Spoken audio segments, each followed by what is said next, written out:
Chapter 1, The Lord Bellarion. On a day of September, the year of our Lord 1409, a dust-laden horseman clattered into the courtyard of a palace near the bridge of the Trinity in Florence, and announced himself a courier with letters for the noble Lord Bellarion. He was consigned by a man-at-arms to an usher, by the usher to a chamberlain, and by the chamberlain to a slim young secretary. From this you will gather that access to the Lord Bellarion was no longer a rough-and-ready business, and from this again, they had traveled far since detaching himself from the Lord Ficino a year ago. At the head of the Condado which he had raised, he had fought in the course of that year a half-score of engagements, now in this service, now in that, and in all but one he had won easy triumphs. Even his single failure, which was at Veruno in the pay of Iestas of Ferrara, was such as to enhance his reputation. Forced by overwhelming numbers to admit defeat, yet by sheer skill he had baffled the great Pandolfo's attempt to surround him, and had brought off his Condado with such little loss that Pandolfo's victory was a barren one. His Condado, now known as the Company of the White Dog, from the device he had adopted, had grown to the number of 1,200 men, with a heavy preponderance of infantry, his handling of which was giving the other great captains of Italy food for thought. In fame he was a rival of Piccinino, almost a rival of Sforza himself, under whose banner he had served in the war against his old opponent Buonterzo. And Fra Serafino de Imola tells us unequivocally in his chronicle that the ambush in which Buonterzo ended his turbulent life in March of that year was of Bellarion's planning. Since then he had continued in the service of the Florentine Republic at a monthly stipend which had gradually been raised with the growth of his Condado to 20,000 gold florins. Like all famous men, he was not without detractors.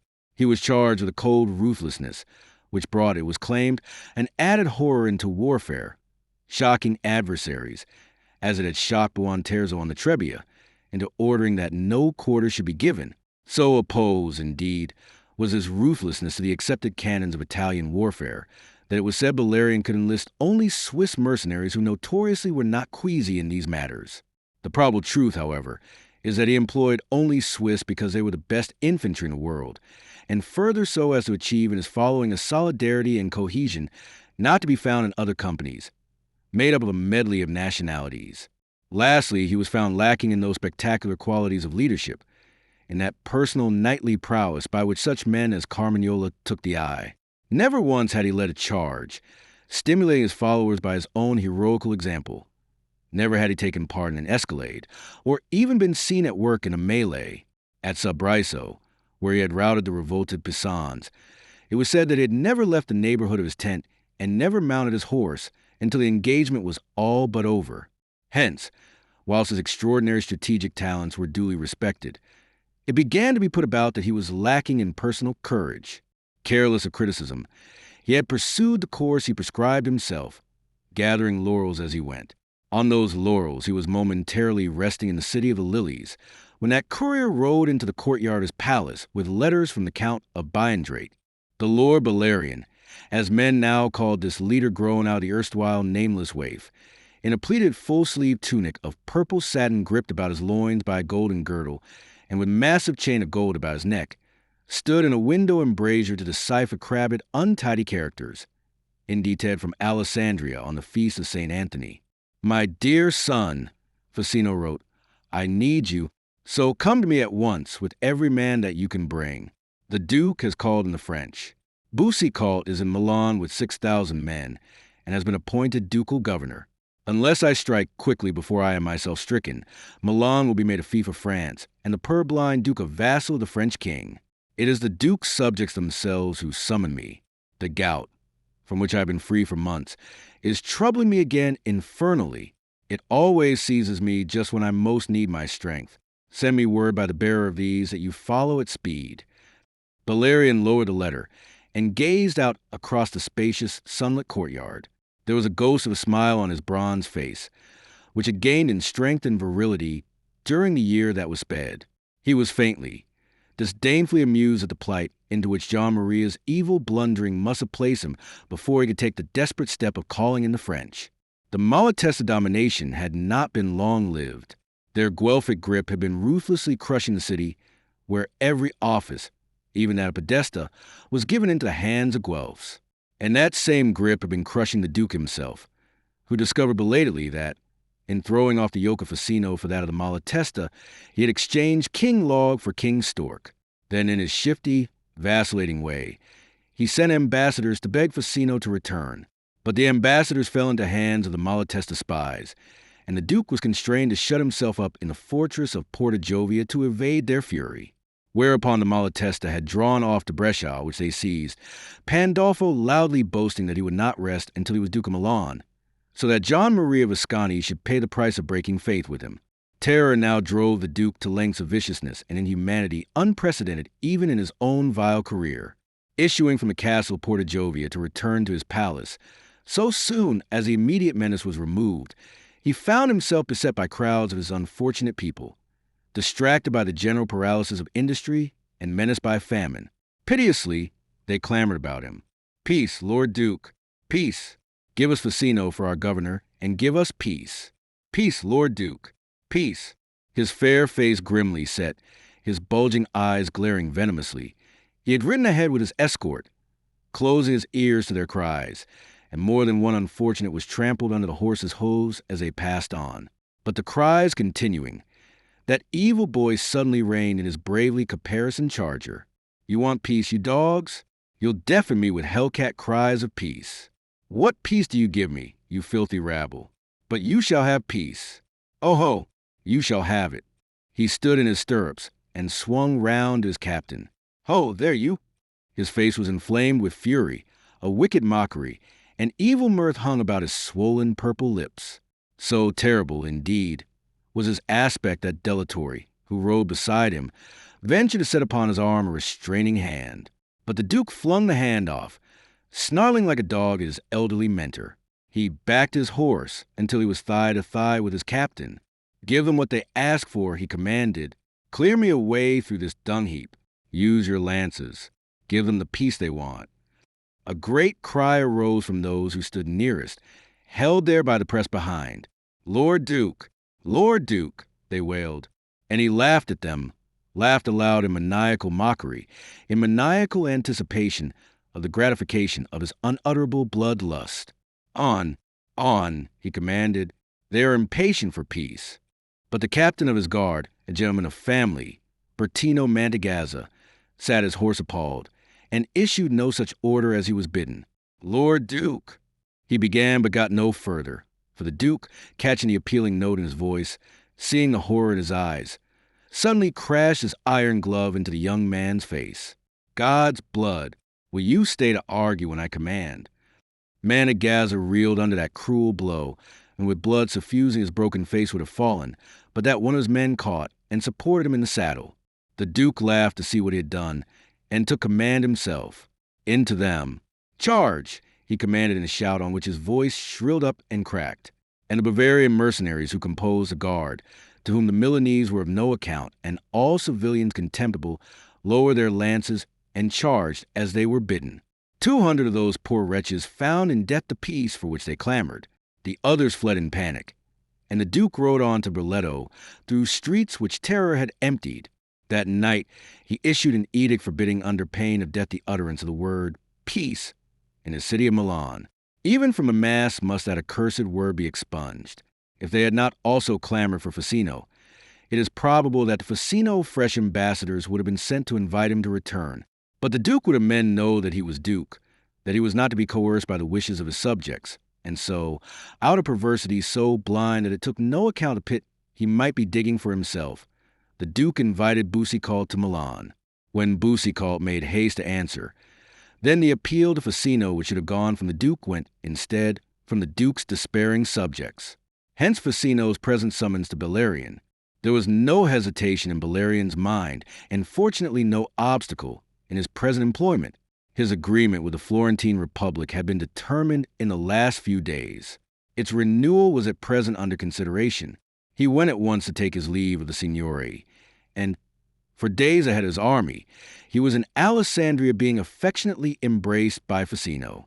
He arrived at the very moment at which, in council with his captains and his ally the Marquis Theodore, who had come over from Vercelli, Facino was finally determining the course of action.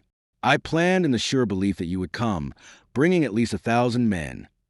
I bring 1,200, all of them well seasoned. Good lad, good lad. Facino patted his shoulder. Come you in, and let them hear from you.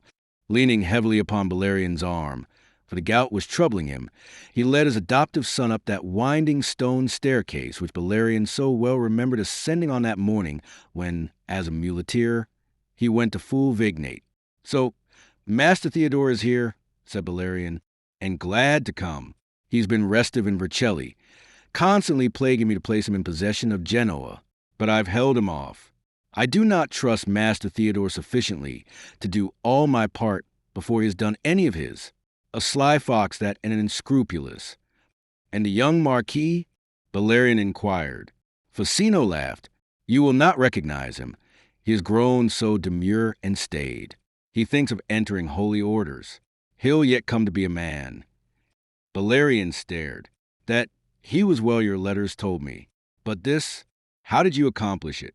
By driving out his tutor and the others who came with him. A foul crew. He paused on the stairs. I took their measure at a glance, and I had your hint. When one night Fenestrella and the tutor made the boy drunk and themselves drunk with him, I sent them back to Theodore with a letter in which I invited him to deal with them as their abuse of trust deserved. I dismissed at the same time the physician and the body servants, and I informed Theodore that I would place about the Marquis in future none but persons whom I could trust. Perforce he must write to thank me. What else could he do? You laugh. Faith, it's laughable enough. I laughed, too, which didn't prevent me from being watchful. They resumed the ascent, and Bellarion expressed the hope that the Lady Beatrice was well. Common courtesy demanded that he should conquer his reluctance to name her to Facino. He was answered that she was at Casale, Facino having removed her thither lest Alessandria should come to be besieged. Thus they came to the chamber where the council sat. It was the same stone chamber with its vaulted ceiling and Gothic windows open to the sky, in which Vignate had given audience to Bellarion. But it was no longer as bare as when the austere tyrant of Lodi had inhabited it. The walls were hung with arras, and rich furnishings had been introduced by the more sybaritic Facino. About the long oaken table sat 5 men, 4 of whom now rose. The one who remained seated, as if in assertion of his rank, was the regent of Montferrat. To the newcomer's bow he returned a short nod. Ah, the Lord Bellarion. His tone was languid, and Facino fancied that he sneered. Wherefore he made haste to snap. And he brings 1,200 men to the enterprise, my lord. That should ensure him a welcome, the regent admitted, but without cordiality. He seemed, Bellarion observed, out of humor and disgruntled, shorn of his habitual suavity. The others came forward to greet Bellarion. First, the magnificent Carmagnola, taking the eye as ever by the splendor of his raiment, the dignity of his carriage, and the poise of his handsome fair head. He was more cordial than Bellarion had yet known him, but there was something of patronage, of tutorial commendation, in his congratulatory allusions to Bellarion's achievements in the field. He may yet be as great a soldier as yourself, Francesco, Facino growled, as he sagged into the chair at the table's head to ease his leg. Missing the irony, Carmagnola bowed. You'll make me vain, my lord. My God, said Facino. Came the brawny, bearded, red-faced Königshofen, grinning honest welcome and taking Bellarion's hand in a grip that almost hurt. Then followed the swarthy, mercurial little Piedmontese captain, Giasone Trotta, and lastly there was a slight, graceful, sober, self-contained boy in whom Bellarion might have failed to recognize the John Giacomo Paleologo of a year ago, but for the increased likeness he bore to the Princess Valeria. So strong was that likeness grown that Bellarion was conscious of a thrill as he met the solemn, searching gaze of those dark and rather wistful eyes. Place at the table was found for Bellarion, and he was informed of the situation, and of the resolve which had been all but reached. With his own 1,200, and with 3,000 men that Montferrat would send after leaving a sufficient force to garrison Vercelli, Facino could put 8,000 men into the field, which should be ample for the undertaking. They were well mounted and well equipped, the equipment including a dozen cannon of 300 pounds apiece and 10 bombards throwing balls of 200 pounds. And the plan of campaign? Bellarion asked. It was expounded to him. It was extremely simple. They were to march on Milan and reduce it. All was in readiness, as he would have seen for himself. For as he rode into Alessandria, he had come to the great encampment under the walls, where the army awaited the order to march. When Facino had done, Bellarion considered a moment before speaking. "There's an alternative," he said at last, "which you may not have considered. Boucicault is grasping more than he can hold. To occupy Milan, whose people are hostile to a French domination, he has drawn all his troops from Genoa, where he has made himself detested by his excessive rigors. You are confusing the issues here. You plan under persuasion that Milan is the enemy, whereas the only real adversary is Boucicault. To cover himself at one point, he is uncovered at another. Why aim your blow at his heart, which is protected by his shield, when you may aim it at his head, which is unguarded by so much as a helmet?" They made him no answer save with their eyes, which urged that he himself should answer the question he propounded. March, then, not on Milan, but on Genoa, which he has so foolishly left open to attack, a folly for which he may have to answer to his master, the King of France. The Genoese themselves will offer no resistance, and you may take possession of the city almost without a blow. Approval came warm and eagerly from the Marquis Theodore, to be cut short by Facino. Wait, he rasped. The notion of Theodore's ambitions being entirely gratified before Theodore should have carried out any of his own part of the bargain was not at all in accordance with Facino's views. "How shall the possession of Genoa bring us to Milan?" "It will bring Boucicault to Genoa," Bellarion answered. "It will draw him from his stronghold into the open, and his strength will be reduced by the fact that he must leave some force behind to keep the Milanese in subjection during his absence." So strategically sound did the plan appear to Facino upon consideration, that it overcame his reluctance to place the region of Montferrat at this stage in possession of Genoa. That reluctance he afterwards expressed to Bellarion, when they were alone. "You do it, not for Theodore, but for yourself," he was answered. "As for Theodore—" Bellarion smiled quietly. "You need not grudge him any advantages. They will prove very transient. Payday will come for him." Facino looked sharply at his adoptive son. "Why, boy," said he at last, in a voice of wonder, "what is there between you and Theodore of Montferrat?" "Only my knowledge that he's a scoundrel."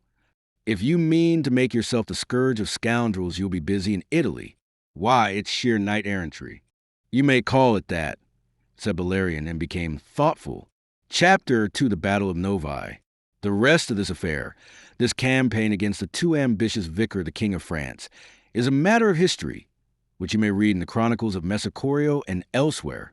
With a powerful army numbering close upon 12,000 men, Facino descended upon Genoa, which surrendered without a blow. At first there was alarm at the advance of so large an army. The fear of pillage with its attendant violence ran through the Genoese, who took the precaution of sending their women and their valuables to the ships in the harbor. Then the representatives of the people went out to meet Facino, and to assure him that they would welcome him and the deliverance from a French yoke, provided that he would not bring his troops into the city.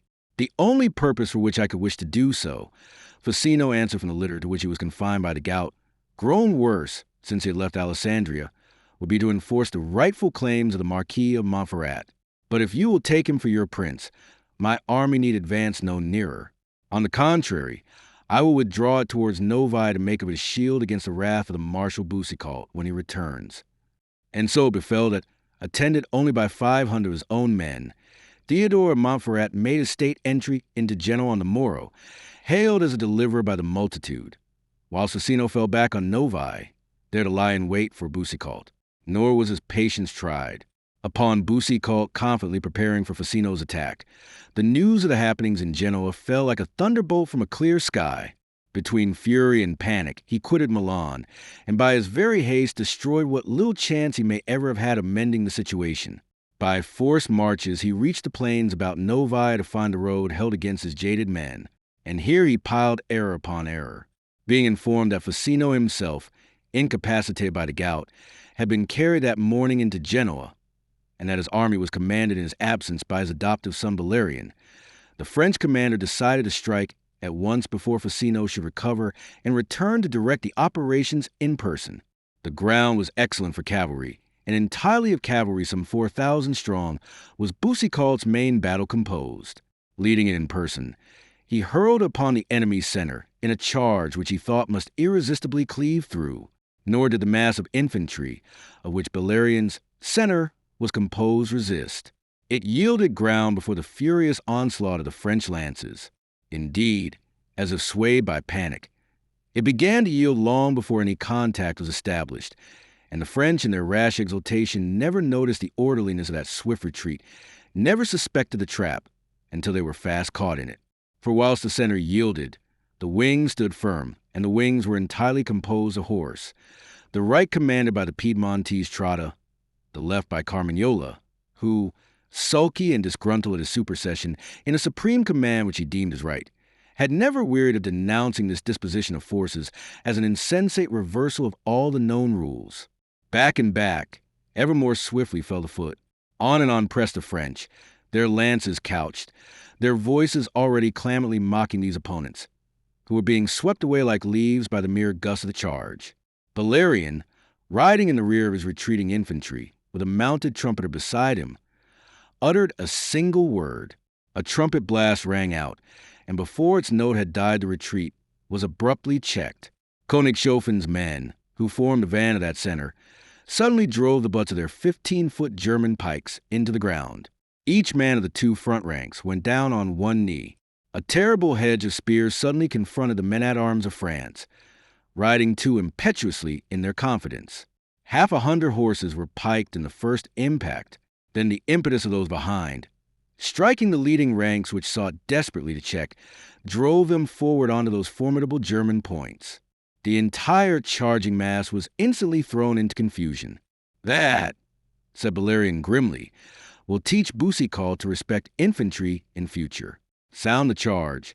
The trumpeter wounded another blast, thrice repeated, and in answer, as Bellarion had preconcerted, the right and left wings, which had gradually been extending, wheeled about and charged the French on both flanks simultaneously. Only then did Boucicault perceive whither his overconfident charge had carried him. Vainly did he seek to rally and steady his staggering followers. They were enveloped, smashed, ridden down before they could recover. Boucicault himself, fighting like a man possessed, fighting, indeed, for very life, hewed himself a way out of that terrible press, and contrived to join the other two of the three battles into which he had divided his army and which were pressing forward now to the rescue. But they arrived too late. There was nothing left to rescue. The survivors of the flower of Boucicault's army had thrown down their arms and accepted quarter, and the reserves ran in to meet a solid enemy front, which drove wedges into their ranks and mercilessly battered them, until Boucicault, routed beyond redemption, drew off with what was left. A swift action, which was a model of the harmonious collaboration of the parts. Thus did Bellarion describe the Battle of Novi, which was to swell his ever-growing fame. Boucicault, as Bellarion said, had sought to grasp more than he could hold when he responded to John Maria's invitation. And at Novi he lost not only Milan, but Genoa as well. In ignominy he took the road to France, glad to escape with his life and some battered remnants of his army, and Italy knew him no more after that day. In the Fregoso Palace at Genoa, overlooking the harbor, where Theodore of Montferrat had taken up his quarters, and where the incapacitated Ficino was temporarily lodged, there was a great banquet on the following night to celebrate at once the overthrow of the French and the accession of Theodore as Prince of Genoa. It was attended by representatives of the 12 greatest families in the state, as well as by Ficino, hobbling painfully on a crutch, and his captains. And whilst the official hero of the hour was Theodore, the new prince, the real hero was Bellarion. He received without emotion, without any sign either of pride or modesty, the tribute lavishly paid him by illustrious men and distinguished women, by the adulatory congratulatory speech of Theodore, or the almost malicious stress which Carmignola laid on his good fortune. "You are well named Bellarion Fortunato," that splendid soldier had said. "I am still wondering what would have happened if Boucicault had perceived the trick in time." Bellarion was coldly amiable in his reply. "It will provide you with healthy mental exercise. Consider at the same time what might have happened if Buonterzo had fathomed our intentions at Travo, or Vigne had guessed my real purpose at Alessandria." Bellarion moved on, leaving Carmignola to bite his lip and digest the laughter of his brother captains. His interview later with Prince Theodore was more serious. From its outset, he mistrusted the fawning suavity of the courtly regent, so that, when at the end of compliments upon his prowess, the regent proposed to take him and his company into the pay of Montferrat at a stipend vastly in excess of that which Florence had lately paid him, Bellarion was not at all surprised. Two things became immediately clear.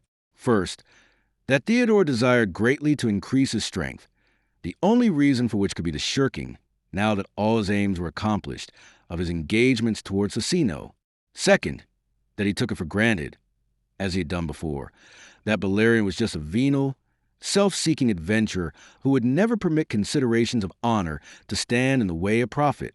And the cupidity and calculation now revealed in Bellarion's countenance assured Theodore that his skill in reading men had not been at fault on this occasion.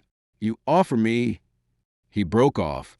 Stealthily his glance swept the glittering groups that moved about the spacious white and gold room, to Ficino Cane, where he sat at the far end in a great crimson chair.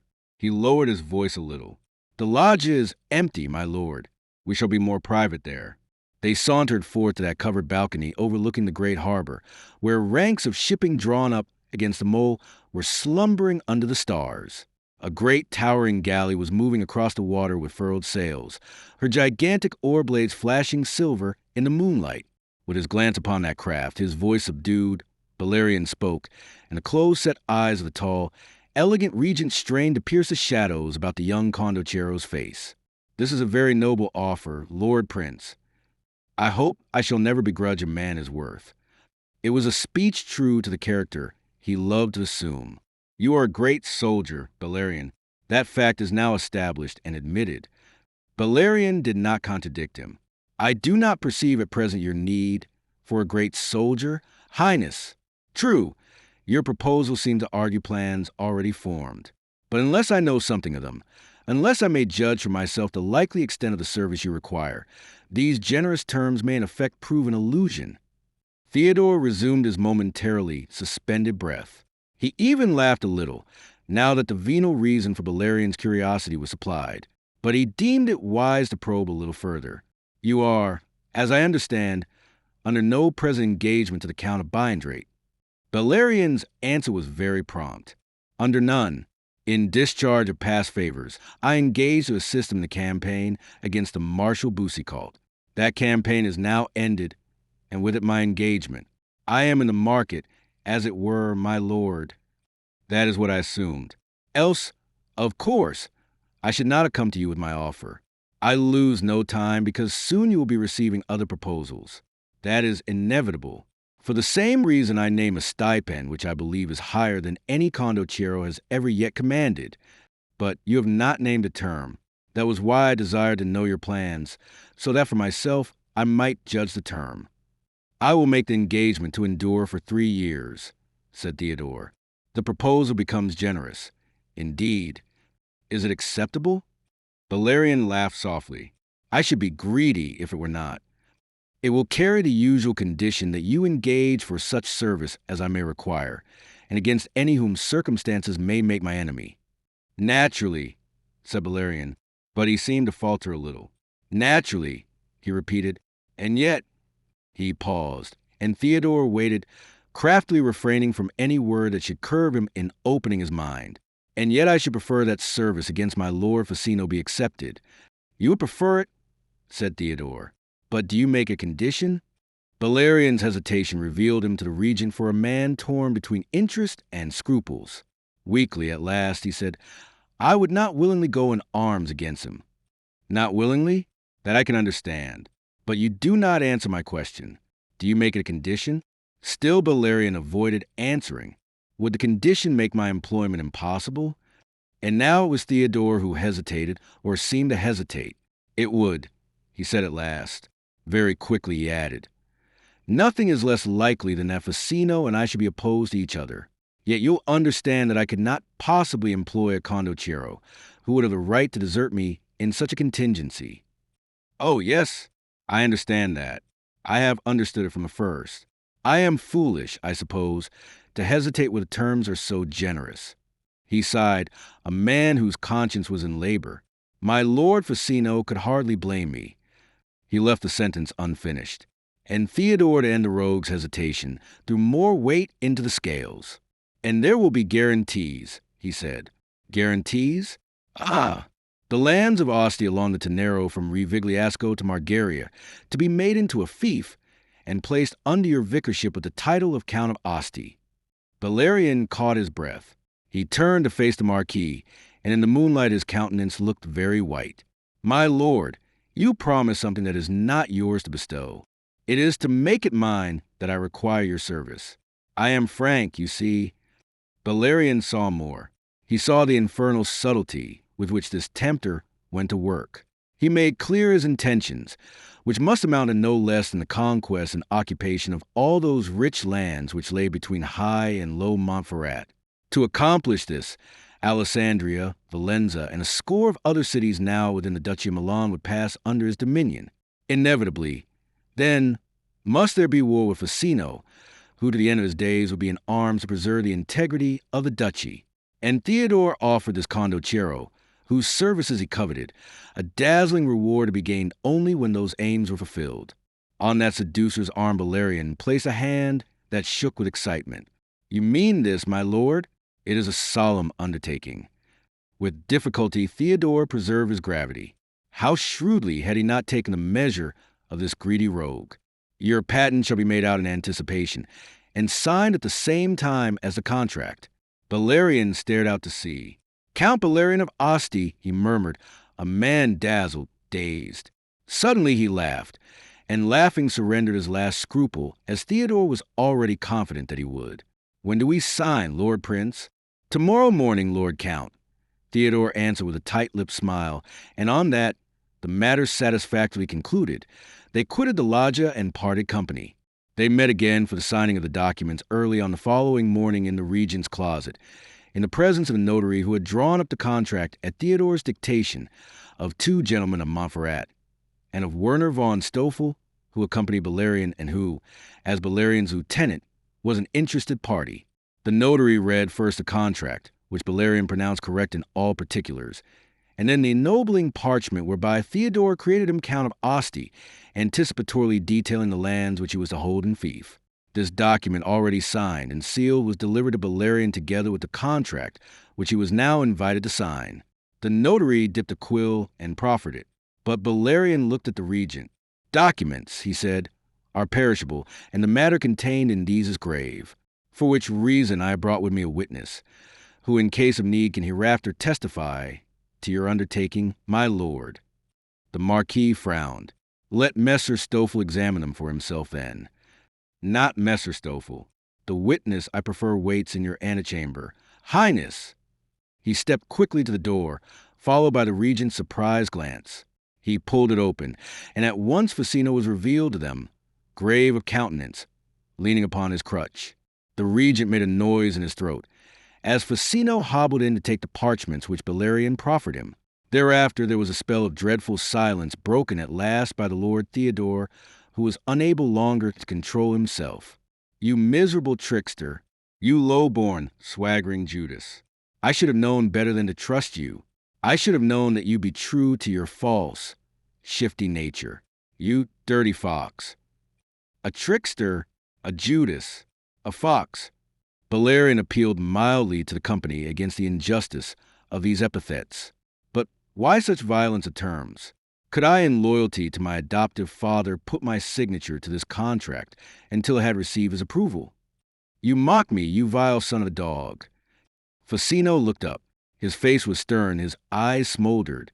"Think of some fouler epithet, my lord, so that I may cast it at you. So far no term that you have used will serve my need." That gave Theodore pause in his reviling of another, but only for a moment. Almost at once he was leaping furiously towards Ficino. The feral nature under his silken exterior was now displayed. He was a man of his hands, this regent of Montferrat, and, beggared of words to meet the present case, he was prepared for deeds. Suddenly he found Bellarion in his way, the bold, mocking eyes level with his own, and Bellarion's right hand was behind his back, where the heavy dagger hung. "Shall we be calm?" Bellarion was saying. "There are half a dozen men of mine in the anteroom if you want violence." He fell back, and for all that his eyes still glared, he made an obvious effort to regain his self-command. It was difficult in the face of Ficino's contemptuous laughter, and the words Ficino was using. "You treacherous slug, I place you in possession of Vercelli. I make you Prince of Genoa. before calling upon you to strike a single blow on my behalf, and you prepare to use this newfound power against me.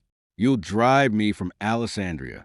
You'll seduce for me the best among my captains to turn his weapons against me in your service. If Bellarion had been an ingrate like yourself, if he had not been staunch and loyal, whom you dare to call a Judas, I might have known nothing of this until too late to guard myself. But I know you now, you dastardly usurper, and by the bones of God, your days are numbered. You'll prepare for war on Facino, will you? Prepare then, for by the passion, that war is coming to you.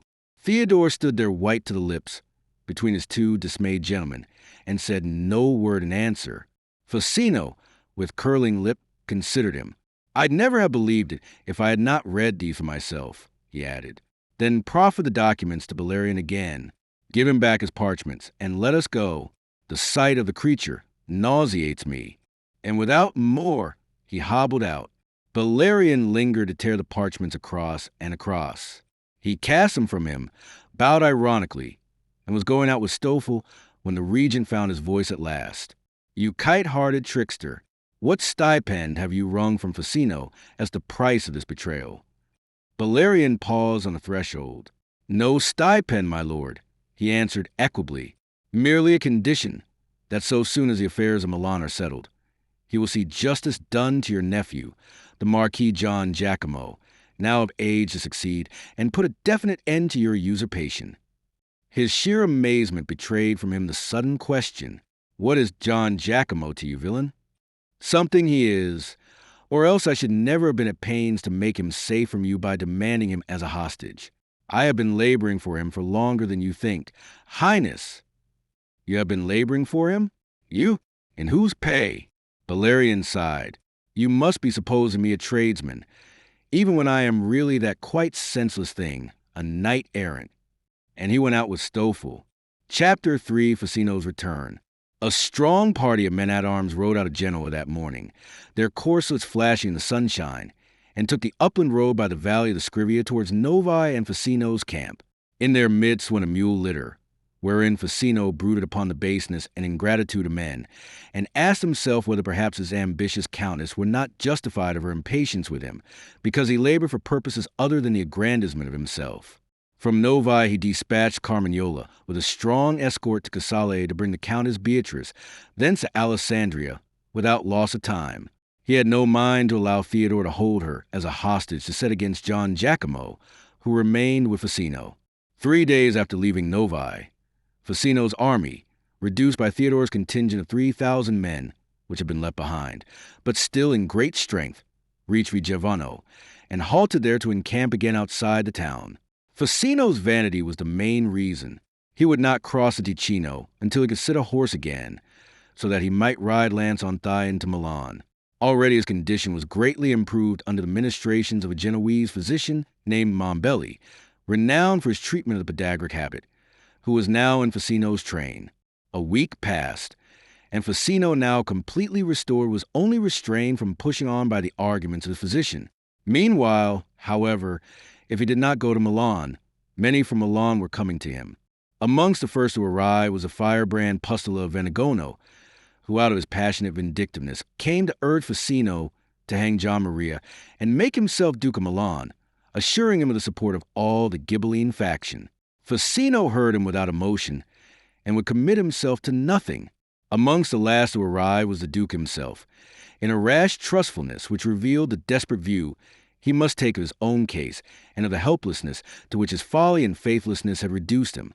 He came accompanied by his evil genius Antonio Delatorre, the fop Lanate, the captain of his guard Bertino Manegazza, and a paltry escort of 100 lances. With those 3 attending him, he was received by Facino in the house of the ducal prefect of Vigevano. Your Highness honors me by this proof of your trust in my integrity, said Facino, bending to kiss the jeweled ducal hand. Integrity? The Duke's grotesque face was white, his red eyebrows drawn together in a scowl. Is it integrity that brings you in arms against me, Facino? Not against you, Lord Duke. Never yet have I stood in arms against your Highness. It is upon your enemies that I make war. I have no aim but the restoration of peace to your dominions. Fine words on the lips of a mutinous traitor, sneered the Duke. He flung himself petulantly into a chair. "If your highness believed that, you would not dare to come here." "Not dare? God's bones, man. Are these words for me? I am Duke of Milan. I studied to remember it. Highness," said Facino, and the rumblings of anger in his voice drove Delatorre to pluck at his master's sleeve. Thus warned, John Maria changed the subject, but not the tone. "You know why I am here. To permit me, I hope, to place myself at your potency's commands." "Ah, you make me sick with your fair words." He grew sullen. "Come, man, what is your price?" "My price, highness?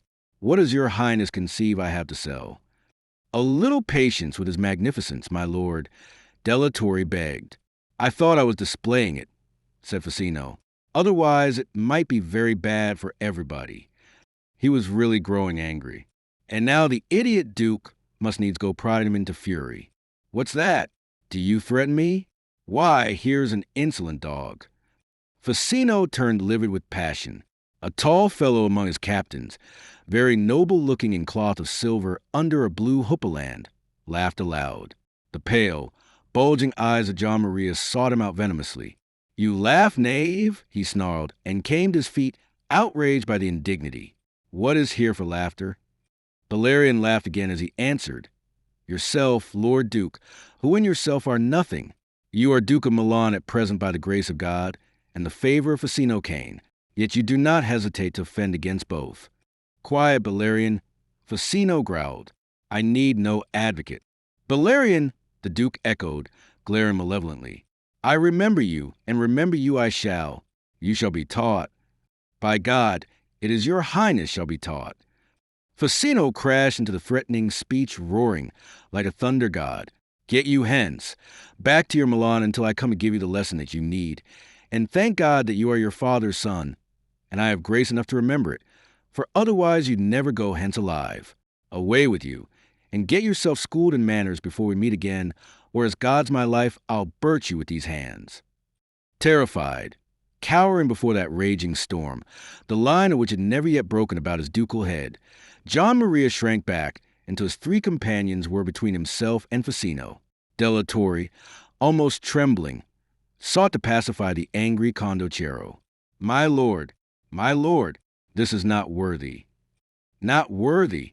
Is it worthy that I shall be called dog by a cross-grained brat to whom I played the foster father? Out of my sight, sir. Out of my sight, all of you.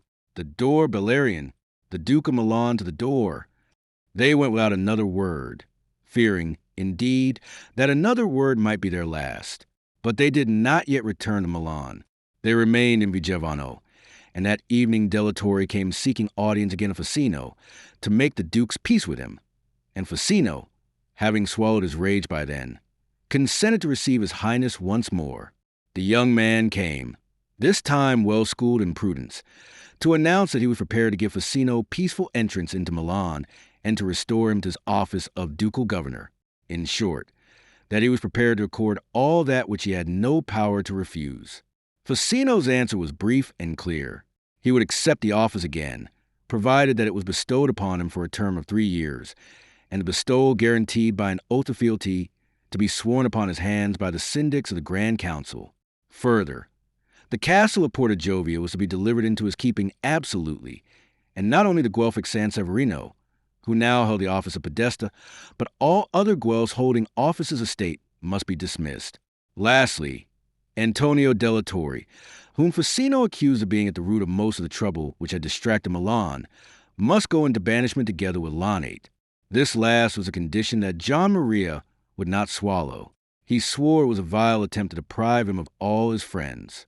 Thus the conference ended inconclusively, and it was not until 3 weeks later that the Duke finally yielded and accepted Facino's terms in their entirety. On the evening of Wednesday, the 6th of November that year, attended by a large company, Facino Cane, Count of Biendrate, rode into Milan to resume his governorship, a governorship which he was resolved to render absolute this time. They entered the city in a downpour of rain, notwithstanding which the streets were thronged by the people who turned out to welcome the man in whom they beheld their savior. And in the old Burletto, the young Duke, without a single friendly Guelph at hand to comfort him, sat listening to that uproar, gnawing his fingernails and shuddering with rage and spite. It becomes necessary, however, to remember, lest we should be swept along by this stream of Viscontian history, that this present chronicle is concerned not with the fortunes of Milan, but with those of Bellarion, and that in these Ficino, Cane, and John Maria Visconti are concerned only to the extent of the part they bore in molding them. In the confused pages of old Corio you may read in detail, though you may not always clearly understand, the events that followed upon Ficino's triumphant return to Milan. You will gather that the strength in which he was known to be gave pause to Malatesta's plans to seize the duchy, that in fact the Archguelph chose to content himself with his usurpation of the lordship of Brescia and Bergamo, and in Bergamo he remained until Ficino went to seek him there some 2 years later. If he did not go before, it was because other more immediate and active enemies of Milan claimed his attention. Vignate was in arms again, as were also Astor Visconti and his nephew Giovanni Carlo, and a host of lesser insurgents, chief of whom was the Duke's own brother, that Filippo Maria Visconti, who was Count of Pavia, by the Ghibellines who had fled to him from Milan during the days of Malatesta and Busicolt's domination. Filippo Maria had been flattered into believing that he was that party's only hope in northern Italy. His ambition thus aroused, he was ready to take advantage of the general distraction and to appropriate for himself the ducal claimus. To this purpose was he arming when Ficino returned to Milan, and news of his preparations reached Ficino whilst he was suppressing the various rebellious outbreaks in the Milanese, stamping out the embers of revolt in such places as Desio and Gorgonzola. Only when he had restored order, established a proper administration, and so brought back tranquility to that harassed land, did he turn his attention to the menace of the enemies farther afield. And the first of these was Filippo Maria. He marched on Pavia, carried the city by assault, and put to sack, choosing of all nights in the year for that operation the night of Christmas. That sack of Pavia is one of the most unsparing and terrible in the terrible history of sacks, and the deed remains a blot upon the fame of a soldier who, although rough and occasionally even brutal in his ways, was yet a leader of high principles and a high sense of duty. Thereafter he dealt with Filippo Maria much as he had dealt with his ducal brother. He appointed himself governor of the young man's dominions, filled the offices of state with men in his own confidence, and completely stripped the count authority. The fat, flabby young prince submitted in a singularly apathetic fashion. He was of solitary, studious habits, a recluse, almost savagely shy, shunning the society of men because of his excessive consciousness of his own grotesque ugliness. The spark of ambition that had been struck from him having been thus summarily quenched, he retired to his books again, and let Ficino have his way with the state, nor complained so long as Ficino left him in enjoyment of the little that was really necessary to his eremitic ways. Ficino made now of Pavia his headquarters, coming to dwell in the great castle itself, and bringing thither from Alessandria his countess. And with the Countess of Beindrake came also the Princess Valeria of Montferrat, to rejoin at last her brother, who continued throughout in Ficino's train. The princess had left Casale with the Countess when Carmignola appeared there as Ficino's envoy with an escort. Her going had been in the nature of a flight, whose object had been first to rejoin her cherished brother, and second, to remove herself from the power of her uncle, which, in all the circumstances made clear by Carmignola, seemed prudent. It is possible that she may also have hoped by her presence near Ficino to stimulate him into fulfillment of the threat against the regent on which he had parted from him in Genoa. But Ficino had still more immediate matters to rectify before coming to the affair of the Lord Theodore. The regent must wait his turn. He moved against Canturio in the following May and made short work of it. The campaign against Crema followed, and meanwhile Bellarion, with a condata increased to 1,500 men, and supported by Königshofen, had marched out of Milan to deal with the rebellious Bignate, whom in the end he finally and definitely defeated. That done, he returned to Milan, where, ever since Ficino's descent upon Pavia, he had held the position of Ficino's deputy, and had earned respect and even affection by the equable wisdom of his rule. All this in greater detail you will find set forth by Corio and Fra Serafino of Imola. And it is Fra Serafino who tells us that Ficino, determined that Bellarion should not suffer by the loyalty which had made him refuse the county of Asti, had constrained John Maria to create him Count of Gavi, and the commune of Milan to enlist the services of his condata for 2 years at a stipend of 30,000 ducats monthly, chapter for the Count of Pavia. In the vast park of Pavia, the trees stood leafless and black against a white shroud of snow that covered the chilled earth. The river Ticino gurgled and swirled about the 100 granite pillars which carried the great roof bridge, 500 feet in length, spanning its gray and turgid waters. Beyond this, Pavia the learned reared above white roofs her 100 snow-capped towers to the gray December sky, and beyond the city, isolated, within the girdle of moat that was both wide and deep, stood the massive square castle, pink as coral, strong as iron, at once impregnable fortress and unrivaled palace, one of the great monuments of Viscontian power and splendor, described by Petrarch as the princeliest pile in Italy. The pride of the place was the library, a spacious square chamber in one of the rectangular towers that rose at each of the four corners of the castle. The floor was of colored mosaics, figuring birds and beasts, the ceiling of ultramarine star-flecking gold, and along the walls was ranged a collection of some 900 manuscript parchment volumes bound in velvet and damask or in gold and silver brocades. Their contents contained all that was known of theology, astrology, medicine, music, geometry, rhetoric, and the other sciences.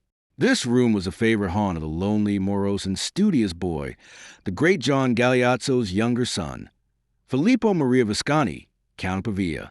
He sat there now, by the log fire that hissed and spluttered and flamed on the cavernous hearth, diffusing warmth and a fragrance of pine throughout the chamber. And with him at chess sat the Lord Bellarion Kane, Count of Gavy, one of the newfound friends who had invaded his loneliness, and broken through the savage shyness which solitude and friendlessness had set about him like a shell. The others, the dark and handsome Countess of Biandrate, the fair, now almost ethereal Princess of Montferrat, and that sturdier counterpart herself, her brother, were in the background by one of the two light windows with trefoil arches springing from slender monials. The princess was bending low over a frame, embroidering in red and gold and blue an altar cloth for San Pietro in seal d'oro. The countess was yawning over a beautifully illuminated copy of Petrarch's Trionfo d'Amor. The boy sat idle and listless between them, watching his sister's white tapering fingers as they flashed to and fro. Presently he rose, sauntered across to the players, drew up a stool, and sat down to watch the game over which they brooded silently. A crutch lay beside Bellarion, and his right leg was thrust out stiff and unbending, to explain why he sat here on this day of late December playing chess, whilst the campaign against Malatesta continued to rage in the hills of Bergamo. He was suffering the penalty of the pioneer, having already demonstrated to his contemporaries that infantry, when properly organized and maneuvered, can hold its own in the field against cavalry. He had been turning his attention to artillery. 2 months ago, he had mounted a park of guns under the walls of Bergamo with the intention of breaching them. But at the outset of his operations, a bombard had burst, killing 2 of his bombardiers and breaking his thigh, thus proving Ficino's contention that artillery was a danger only to those who employed it. The physician Mombelli, who still continued in Ficino's train, had set the bone, whereafter Bellarion had been carefully packed into a mule litter, and by roads, which torrential rains had reduced to quagmires, he had been dispatched to Pavia to get himself mended. His removal from the army was regretted by everybody with 2 exceptions. Carmignola, glad to be relieved of a brother captain by comparison, with whose military methods his own were constantly suffering in the general esteem, and Filippo Maria, we discovered in Bellarion a chess player who was not only his equal but his master, and who in other ways won the esteem of that very friendless boy. The Princess Valeria was dismayed that this man, who out of unconquerable prejudice she continued to scorn and mistrust, should become for a season her fellow inquiline. And it was in vain that John Giacomo, who in the course of his reformation had come to conceive a certain regard for Bellarion, sought to combat his sister's deep-rooted prejudice. When he insisted that it was by Bellarion's contriving that he had been removed from his uncle's control, she had been moved to vehement scorn of his credulity. That is what the trickster would have us think. He no more than carried out the orders of the Count of Biandrate. His whole life bears witness to his false nature. Nay, now, Valeria, nay, you'll not deny that he is what all Italy now proclaims him, one of the greatest captains of his time. And how has he made himself that? Is it by knightly qualities, by soldierly virtues? All the world knows that he prevails by guile and trickery. You've been listening to Carmignola, said her brother. He would give an eye for Bellarion's skill. You're but a boy, she reminded him with some asperity. And Carmignola, of course, is a handsome man. She crimsoned at the sly tone. On odd visits to Pavia, Carmignola had been very attentive to the princess, employing all of Peacock's arts of self-display to dazzle her. He is an honest gentleman, she countered hotly. It is better to trust an upright, honest soldier than a sly schemer whose falsehood has been proven to us. If he schemes my ruin for my uncle's profit, he goes about it oddly, neglecting opportunities. She looked at him with compassion. Bellarion never aims where he looks. It is the world says that of him, not I. And at what do you suspect that he is aiming now? Her deep eyes grew thoughtful. What if he serves our uncle to destroy us, only so that in the end he may destroy our uncle to his own advantage? What if he should aim at a throne? John Giacomo thought the notion fantastic, the fruit of too much ill-ordered brooding. He said so, laughing. If you had studied his methods, Giannino, you would not say that. See how he has wrought his own advancement. In 4 short years, the son of nobody, without so much as name his own, has become the Knight Bellarion, the Lord Bellarion of the Company of the White Dog, and now the Lord Count of Gavy, holding the rich lands of Gavy in feud. One there was whom I have told her things which would have corrected her judgment, and that was Ficino's Countess. For the Lady Beatrice knew the truth of those events in Montferrat, which were at the root of the Princess Valeria's bitter prejudice, of which also she was aware. You hate him very bitterly, the Countess told her once when Bellarion had been the subject of their talk. Would not you, if you were in my place? And the Countess, looking at her with those long, indolent eyes of hers, an inscrutable smile on her red lips, had answered with languorous slowness, In your place it is possible that I should. The tone and the smile had intrigued the princess for many a day thereafter, but either she was too proud to ask what the Countess had meant, or else afraid. When after some 8 weeks' abed, Bellarion had begun to hobble about the castle, and it was impossible for the princess entirely to avoid him. She was careful never to be alone where he might so surprise her, using him when they met in the company of others with distant, frigid courtesy, which is perhaps the most piercing of all hostility. If it wounded Bellarion, he gave no sign. He was, and therein lay half the secret of his strength, a very patient man. He was content to wait for the day when by his contriving the reckoning should be presented to the Marquis Theodore, and she should know at last whose servant he really was. Meanwhile, he modeled his demeanor upon her own. He did not seek her company, nor indeed that of any in the castle save Filippo Maria, with whom he would spend long hours at chess, or instruct him out of his own deep learning supported by one or another of the treatises in that fine library. Until the coming of Bellarion, the Count of Pavia had believed himself a strong chess player. Bellarion had made him realize that his knowledge of the game was elementary. Where against former opponents he had swept to easy triumphs, he now groaned and puffed and sweated over the board to lessen the ignominy of his inevitable defeats. Today, however, he was groaning less than usual. He had piled up a well-supported attack on Bellarion's flank, and for the first time in weeks, for these games had begun whilst Bellarion was still abed, he saw victory ahead. With a broad smile, he brought up a bishop further to strengthen the mass of his attack. He saw his way to give check in 3 and checkmate in 4 moves. Although only in his 20th year, he was of a hog-like bulk, of no more than middle height. He looked tall when seated, for all the length of him was in his flabby, paunchy body. His limbs were short and shapeless. His face was as round as the full moon and as pale. A great dewlap spread beneath his chin, and his neck behind hung in loose fat folds upon his collar, so that the back of his head, which was flat, seemed to slope inwards towards a crown. His short black hair was smooth and sleek as a velvet cap, and a fringe of across his forehead descended almost to the heavy black eyebrows, thus masking the intellectual depth of the only noble feature of that ignoble countenance. Of his father, all that he had inherited physically was a hooked, predatory nose. His mouth was coarsely shaped, and its lines confirmed the impression of cruelty you gather from the dark eyes, which were small and lackluster as a snake's. And the impression was a true one, for the soul of this shy, morose young prince was not without its share of that Sadic cruelty which marked all the men of his race. To meet the bishop's move, Bellarion advanced a knight. The prince's laugh rang through the silent room.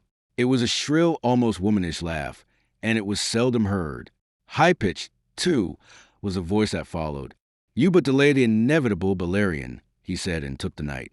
But the move of the knight, which had appeared purely defensive to the prince in his intentness upon his own attack, had served to uncover the file of Bellarion's queen. Supports had been previously, and just as cunningly provided. Bellarion advanced his hand, a long, beautiful hand upon which glowed a great carved sapphire set in brilliance, the blue and white that were his colors. Forth flashed his queen across the board. "Checkmate, Lord Prince," said Bellarion quietly, and sank back smiling into brocaded chair. Filippo Maria stared unbelieving at the board. The lines of his mouth drooped, and his great, pendulous cheeks trembled. Almost he seemed on the point of tears. "God rot you, Bellarion. Always is it the same. I plan and build, and whilst you seem to do no more than defend, you are preparing a death stroke in an unexpected quarter." Between jest and earnest he added, "You slippery rogue, always you defeat me by a trick." The Princess Valeria looked up from her embroidery on the word. Bellarion caught the movement and the glance in his direction.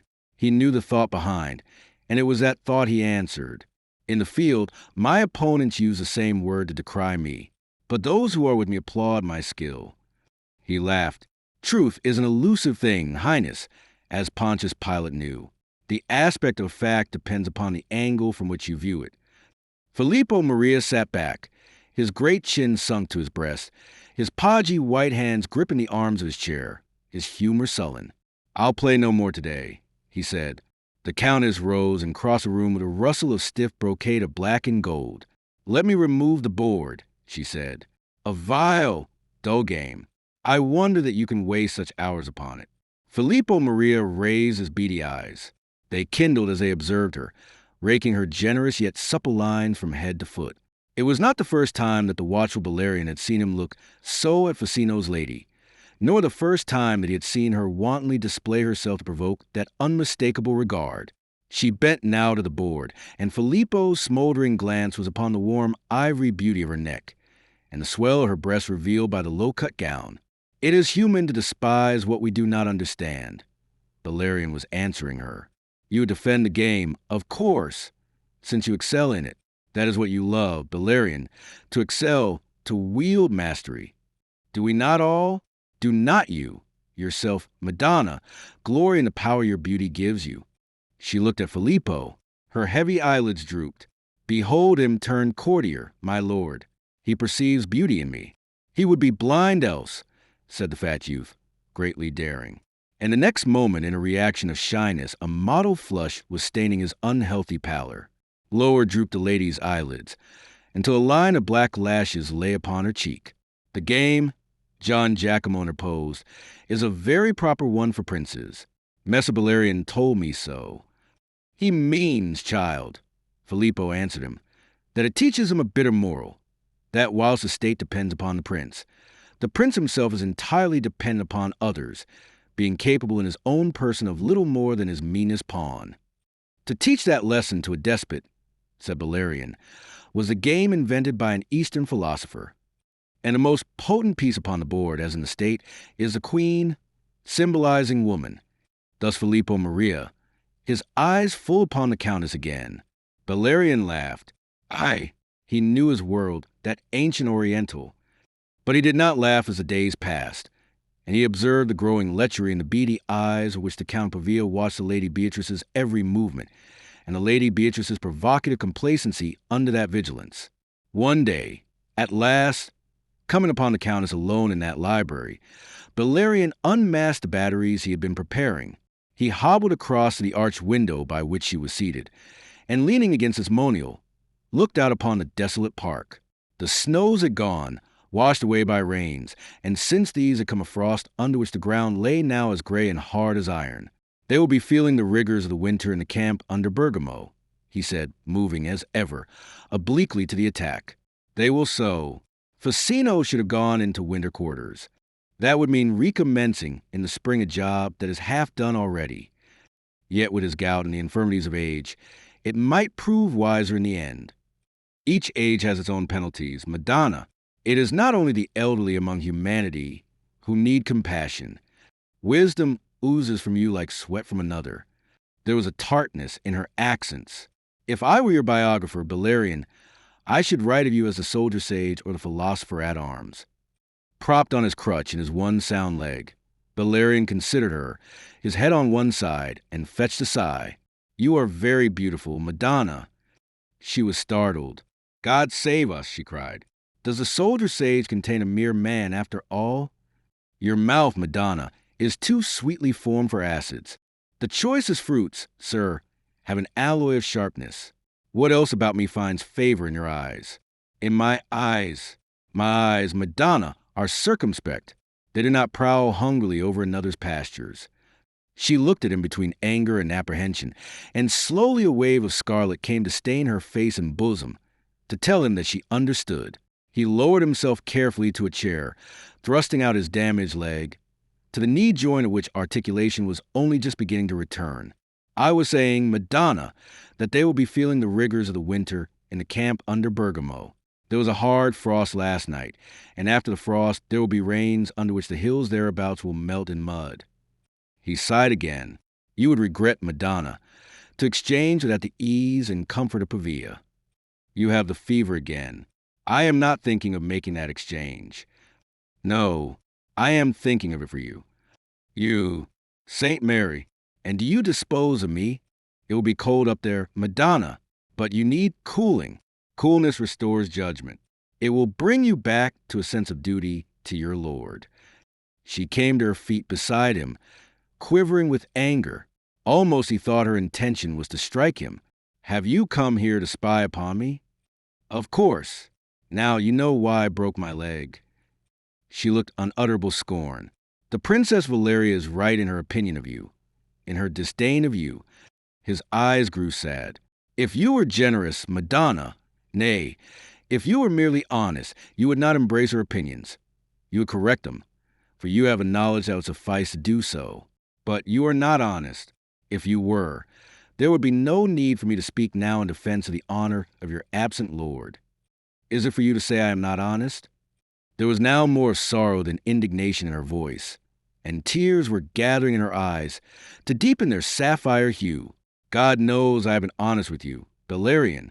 It is this very honesty you abuse in your present misjudgment of me. Oh, me miserable. It was the cry of a wounded soul. She sank down again into her chair. Self-pity welled in her to drown all else. I am to be starved of everything. If ever woman was pitiable, I am that woman. And you, Bellarion, you of all living men that know my heart, can find for me only cruelty and reproach. It moved him not at all. The plea was too inconsequent and illogical, and the display of a lack of reason repelled him like a physical defect. Your plaint, Madonna, is that Facino will not make you a duchess. He may do so yet if you are patient. Her tears had suddenly ceased. You know something, she exclaimed in a hushed voice.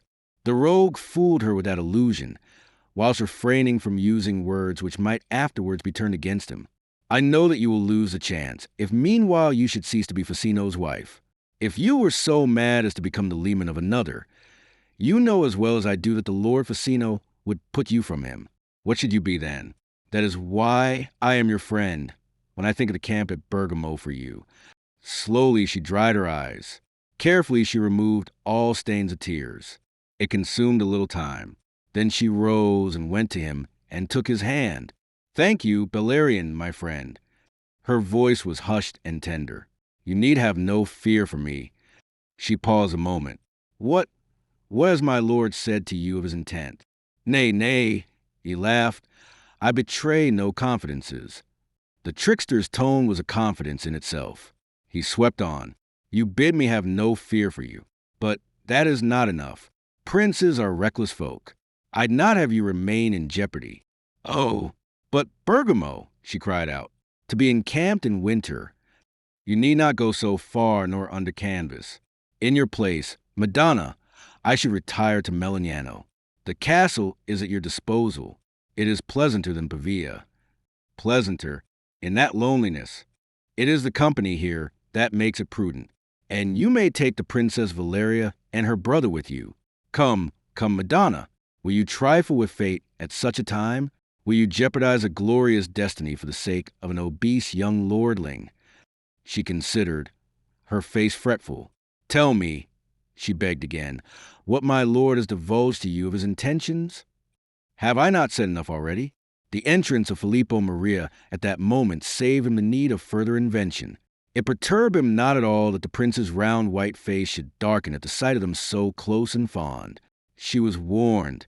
Her greed of power and honor would curb her wantonness and ensure her withdrawal to Melegnano as he urged. Bellarion glowed with the satisfaction of a battle won, nor troubled about the deceit he had practiced. Chapter 5 Justice. The Epiphany mummeries were long overpast. The iron hand of winter was withdrawn from the land. In the great forest of Pavia, where John Galeazzo had loved to hunt, the trees were breaking into bud before Bellarion's condition permitted him to think of quitting the ease of Filippo Maria's castle. His leg had mended well. The knee joint had recovered its suppleness, and only a slight limp remained. He spoke of returning to Bergamo. "This lotus eating has endured too long already," he told the prince in answer to the latter's remonstrances. For Filippo Maria was reluctant to part with one who in many ways had beguiled for him the tedium of his lonely life, rendered lonelier than ever before by the withdrawal of the Countess of Biandrate, who had gone with the Montferrine princess to Melegnano. But it was not written that Filippo Maria should be left alone, for on the very eve of Bellarion's intended departure, Facino himself was borne into the castle of Pavia, crippled by an attack of gout of severity, which had compelled him to leave his camp just as he was preparing to reap the fruits of his long and patient siege. He had lost weight, and his face, out of which the healthy tan had departed, was gray and drawn. His hair from fulvid, that it had been, was almost white, but the spirit within remained unchanged, indomitable, and intolerant of this enforced inertia of the flesh. He was put to bed immediately on his arrival, for he was in great pain and swore that the gout, which he called by all manner of evil names, had got into his stomach. Mombelli warned me there was danger of it. "Where is Mombelli?" Bellarion asked. He stood with Filippo Maria by the canopied bed in a spacious chamber in the northern tower, adjacent to the Hall of Mirrors. "Mombelli, devil take his soul, left me a month ago, when I seemed well, to go to Duke John Maria, who desired to appoint him his physician. I've sent for him again to the Duke. Meanwhile, some Pavese doctor will be required to give me ease." He groaned with pain. Then, recovering, rapped out his orders to Bellarion. "It's a mercy you are recovered, for you are needed at Bergamo. Meanwhile, Carmignola commands there, but has my orders to surrender his authority to you on your arrival." It was an order which Carmignola did not relish, as he plainly showed when Bellarion reached the camp 2 days later. But he dared not disobey it. Bellarion examined the dispositions, but changed nothing. He carried forward the plans already made by Facino. The siege could be tightened no further, and, considering the straits to which Malatesta must be reduced, there could be little point in wasting lives on assault. A week after Bellarion's coming there rode into the great camp of green tents under the walls of Bergamo, a weary, excited fellow all splashed with mud from the fury of his riding, brought, by the guards who had checked his progress, to Facino's large and handsomely equipped pavilion, pitched beside the racing waters of the Serios. This slight, swarthy, fierce-eyed man proved to be that stormy petrel, Giovanni Pustula Venegono. Bellarion rose from the couch, covered by a black bearskin on which he had been reclining, and closed a beautifully illuminated copy of Juvenal's Satires, which had been a parting gift from Filippo Maria. His gesture dismissed the Swiss halberdiers, who had ushered in this visitor. The very name of Venegono was of ill omen, and ill omen was the man's haggard countenance now, and his own announcement, "I bring evil tidings, Lord Count." "You are consistent," said Bellarion, "a great quality." Venegono stared at him. "Give me to drink," he begged. "God, how I thirst! I have ridden from Pavia, without pause save to change horse at Caravaggio." "From Pavia?"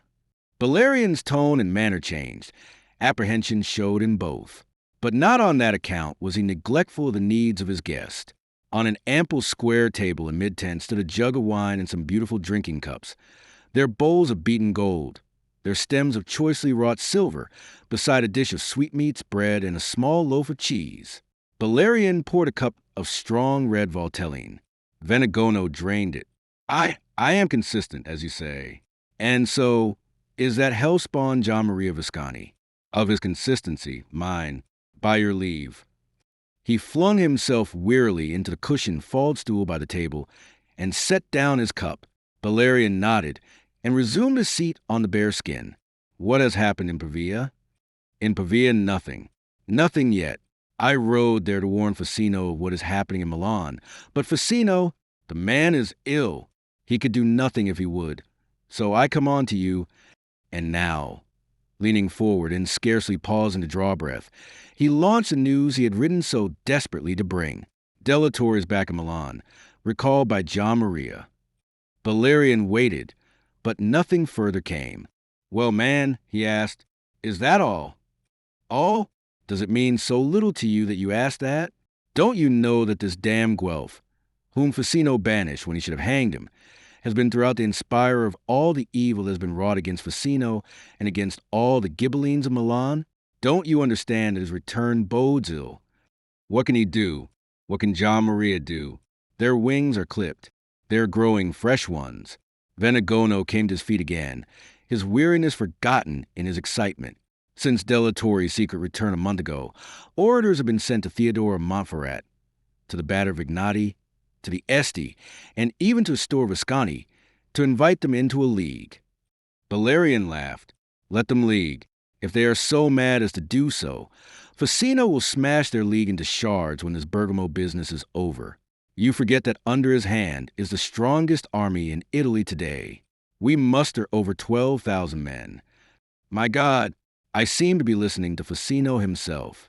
Venegono slobbered in his excitement, his eyes wild. It was thus he answered me.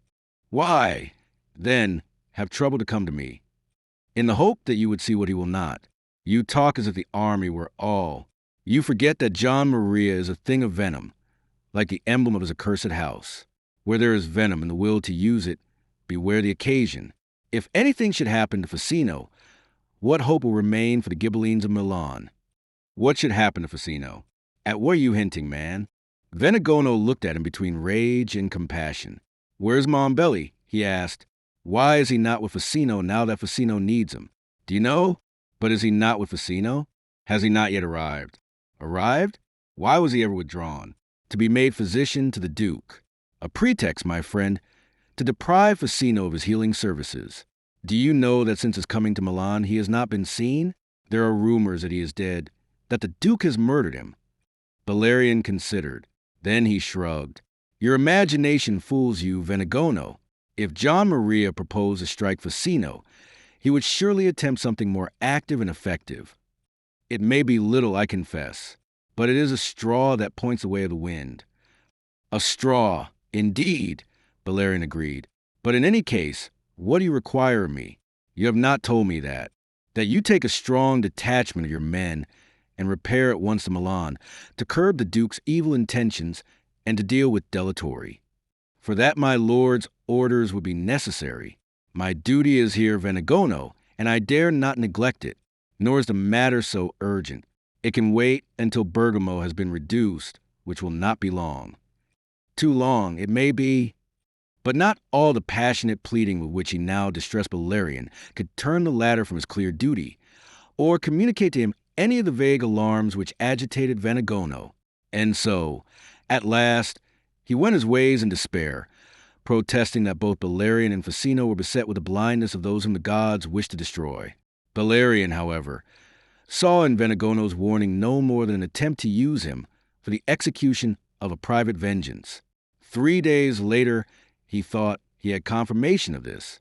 It came in a letter bearing Facino's signature, but penned in the crabbed and pointed hand of the Countess, who had been summoned from Melegnano to minister to her lord. It informed Bellarion that the physician Mombelli had come at last in response to Facino's request, and that Facino hoped soon to be afoot again. Indeed, there was already a perceptible improvement in his condition. So much for Venegono's rumors that Mombelli has been murdered, said Bellarion to himself, and laughed at the scaremongering of that credulous hothead. But he thought differently when after another 3 days a second letter reached him signed by the Countess herself. My lord begs you to come to him at once, she wrote. He is so ill that Messer Mombelli despairs of him. Do not lose a moment, or you may be too late. He was more deeply stirred by that summons than by anything he could remember. If those who accounted him hard and remorselessly calculating could have seen him in that moment, the tears filming his eyes at the very thought of losing this man whom he loved, they must have formed a gentler opinion of his nature. He sent at once for Carmignola and ordered a strong horse to be saddled and 20 lances to prepare to ride with him. However, they did not. They followed, for he rode like one possessed of devils. In 3 hours he covered the 40 miles of difficult road that lay between Bergamo and Pavia, leaving one horse foundered and arriving on a second one. That was spent by the time he reached Filippo Maria's stronghold. Down he flung from it in the great courtyard, and, staggering and bespattered, he mounted the main staircase so wide and of such shallow steps that it was possible to ascend on horseback. Without pausing to see the prince, he had himself conducted straight to Ficino's chamber, and there under the damask-hung canopy he found his adoptive father supine, inert, his countenance leaden-hued, looking as if he were laid out in death, save for his stertorous breathing and the fire that still glowed in the eyes under their tufted, fulvid brows. Bellarion went down on his knees beside the bed and took, in both his own that were so warm and strong, the cold, heavy hand that lay upon the coverlet. The gray head rolled a little on its pillow. The ghost of a smile irradiated the strong, rugged face. The fingers of the cold hand faintly pressed Bellarion's. "Good lad, you have lost no time," he said in a weak, rasping voice. "And there is no time to lose. I am sped. Indeed, my body's dead already. Mom Belly says the gout is mounting to my heart." Bellarion looked up. Beyond the bed stood the countess, fretful and troubled. At the foot was Mom Belly, and in the background a servant. "Is this so?" he asked the physician. "Can your skill avail nothing here?" "He is in God's hands," said Mom Belly, mumbling indistinctly. "Send them away," said Ficino, and his eyes indicated Mom Belly and the servant. "There is little time, and I have things to tell you. We must take order for what's to follow." The orders did not amount to very much. He required of Bellarion that he should afford the countess's protection, and he recommended to him also Filippo Maria. "When John Galeazzo died, he left his sons in my care. I go to meet him with clean hands. I have discharged my trust, and dying I hand it on to you. Remember always that John Maria is Duke of Milan, and whatever the shortcomings he may show, for your own sake if not for his, practice loyalty to him, as you would have your own captains be loyal to you." When at last, wearied and announcing his desire to rest, Ficino bade him go, Bellarion found Mom Belly pacing in the hall of mirrors, and sent him to Ficino. "I shall remain here within call," he said, and oblivious of his own fatigue, he paced in his turn that curious floor whereon birds and beasts were figured in mosaics under the gaudy flashing ceiling of colored glass, whence the place derived its name. There Mom Belly found him a half-hour later, when he emerged. "He sleeps now," he said. "The countess is with him." "It is not yet the end?" Bellarion asked. "Not yet. The end is when God wills. He may linger for some days." Bellarion looked sharply at the doctor, considered him. Indeed, now for the first time since his arrival, this Mom Belly was a man of little more than 35. He had been vigorous of frame, inclining a little to portliness, rubicund if grave of countenance, with strong white teeth and bright dark eyes. Bellarion beheld now an emaciated man upon whose shrunken frame a black velvet gown hung in loose folds. His face was pale, his eyes dull, but oddest of all, the very shape of his face had changed. His jaw had fallen in, so that nose and chin were brought closer like those of an old man, and when he spoke he hissed and mumbled indistinctly over toothless gums. "By the host, man, what has happened to you?"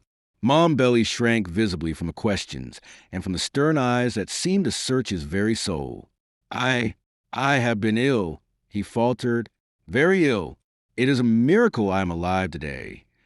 But your teeth, man, I have lost them, as you see, a consequence of my disease." A horrible suspicion was sprouting in Bellarion's mind, nourished by the memory of the rumor of this man's death which Venegono had reported. He took the doctor by the sleeve of his velvet gown and drew him towards one of the double windows. His shrinking, his obvious reluctance to undergo this closer inspection, were so much added food to Bellarion's suspicion. "How do you call this disease?" he asked. Clearly, from his hesitancy, Mom Belly had been unprepared for question. It is a sort of podagric affection," he mumbled. "And your thumb? Why is that bandaged?" Terror leapt to Mombelli's eyes. His toothless jaws worked fearfully. That is not an injury. Take off the bandage. Take it off, man. I desire to see this injury. Do you hear me? At last, Mombelli, with shaking fingers, stripped the bandage from his left thumb and displayed it naked. Bellarion went white, and his eyes were dreadful. You have been tortured, Master Doctor. John Maria has subjected you to his Lent. This Lent of John Maria's invention was a torment lasting 40 days, on each of which one or more teeth were torn from the patient's jaws. Then day by day a fingernail, whereafter followed the eyes and finally the tongue, whereupon the sufferer being rendered dumb and unable to confess what was desired, he was shown at last the mercy of being put to death. Mombelli's livid lips moved frantically, but no words came. He reeled where he stood until he found the wall to steady him, and Bellarion watched him with those dreadful, searching eyes. To what end did he torture you? What did he desire of you? I have not said he tortured me. It is not true. You have not said it. No, but your condition says it. You have not said it, because you dare not. Why did he do this? And why did he desist? Bellarion gripped him by the shoulders. Answer me. To what did the torments undergone suffice to constrain you? Will you answer me? Oh, God! Groaned the physician, sagging limply against the wall and looking as if he would faint. But there was no pity in Bellarion's face. Come with me, he said. It was almost by main force that he dragged the wretched doctor across that hall out to the gallery and down the wide steps to the great court. Here, under the arcade, some men-at-arms of Facino's bodyguard were idling. Into their hands Bellarion delivered Mombelli. To the question chamber, he said shortly. Mombelli, shattered in nerve and sapped of manhood by his sufferings, cried out, piteously inarticulate. Pitilessly Bellarion waved him away, and the soldiers bore him off, screaming, to the stone chamber under the northeastern tower. There, in the middle of the uneven stone floor, stood the dread framework of the rack. Bellarion, who had followed, ordered them to strip him. The men were reluctant to do the office of executioners, but under the eyes of Bellarion, standing as implacable as a god of wrath, they set about it, nevertheless, and all the while the broken man's cries for mercy filled that vaulted place with an ever-mounting horror. At the last, half-naked, he broke from the men's hands and flung himself at Bellarion's feet. In the name of the sweet Christ, my lord, take pity on me. I can bear no more. Hang me if you will, but do not let me be tortured again. Bellarion looked down on the groveling, slobbering wretch with infinite compassion in his soul, but there was no sign of it on his countenance or in his voice. You have but to answer my question, sir, and you shall have your wish. You shall be hanged without further suffering. Why did the Duke torture you, and why did the torture cease when it did? To what importunities did you yield? Already you have guessed it, my lord. That is why you use me so. But it is not just, as God's my witness.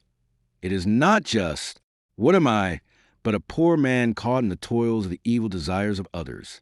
As long as God gave me the strength to resist, I resisted, but I could bear no more.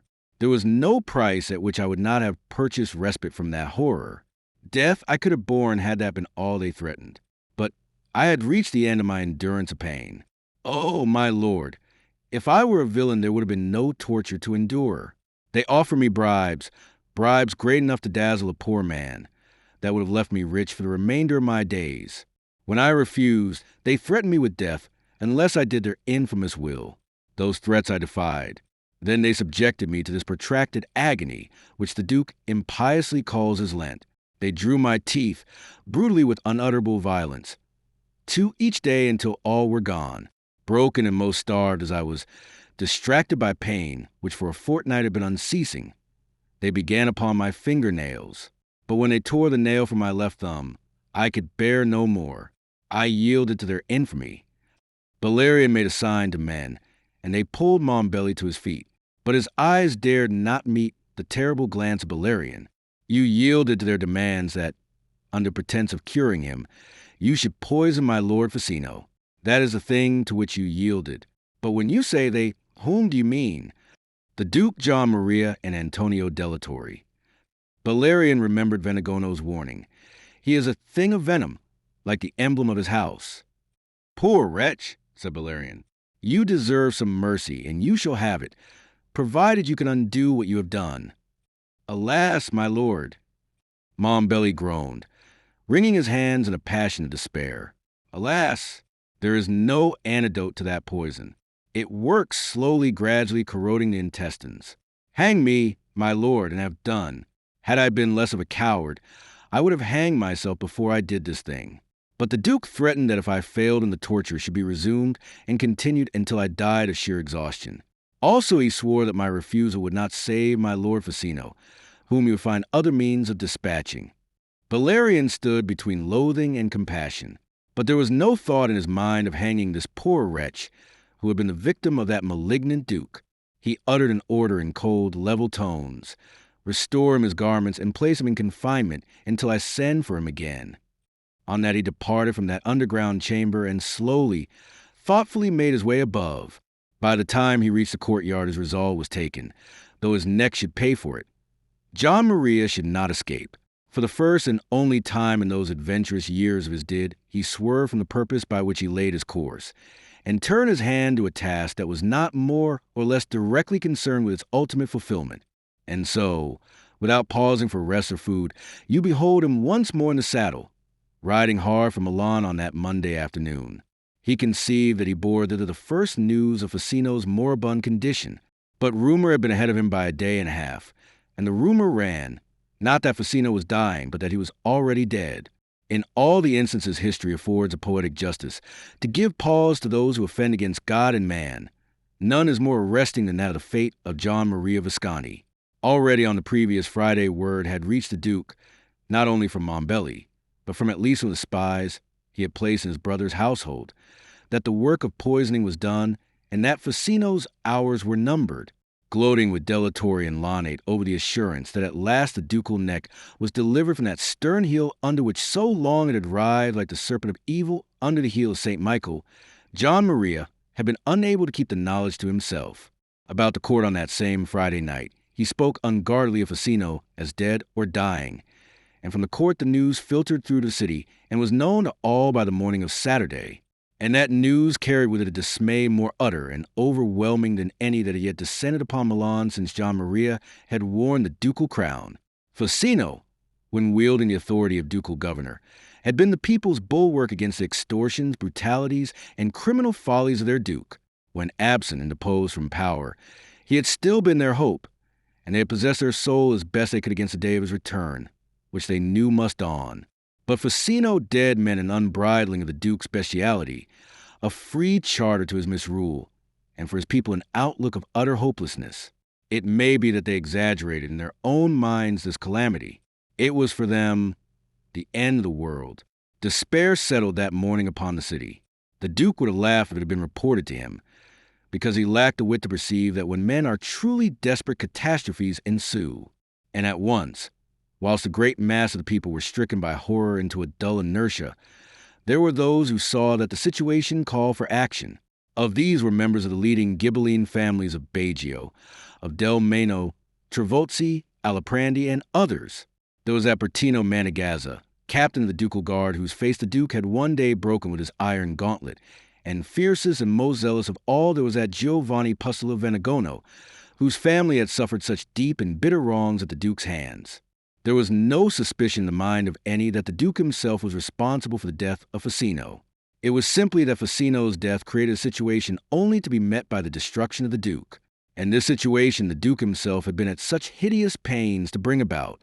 And so, briefly to recapitulate here a page of Visconti history, it came to pass that on the Monday morning, which was the first day of the Litany of May, as John Maria, gaily clad in his colors of red and white, was issuing from his bedroom to repair to Mass in the church of St. Gothard, he found in the antechamber a score of gentlemen not latterly seen about his court.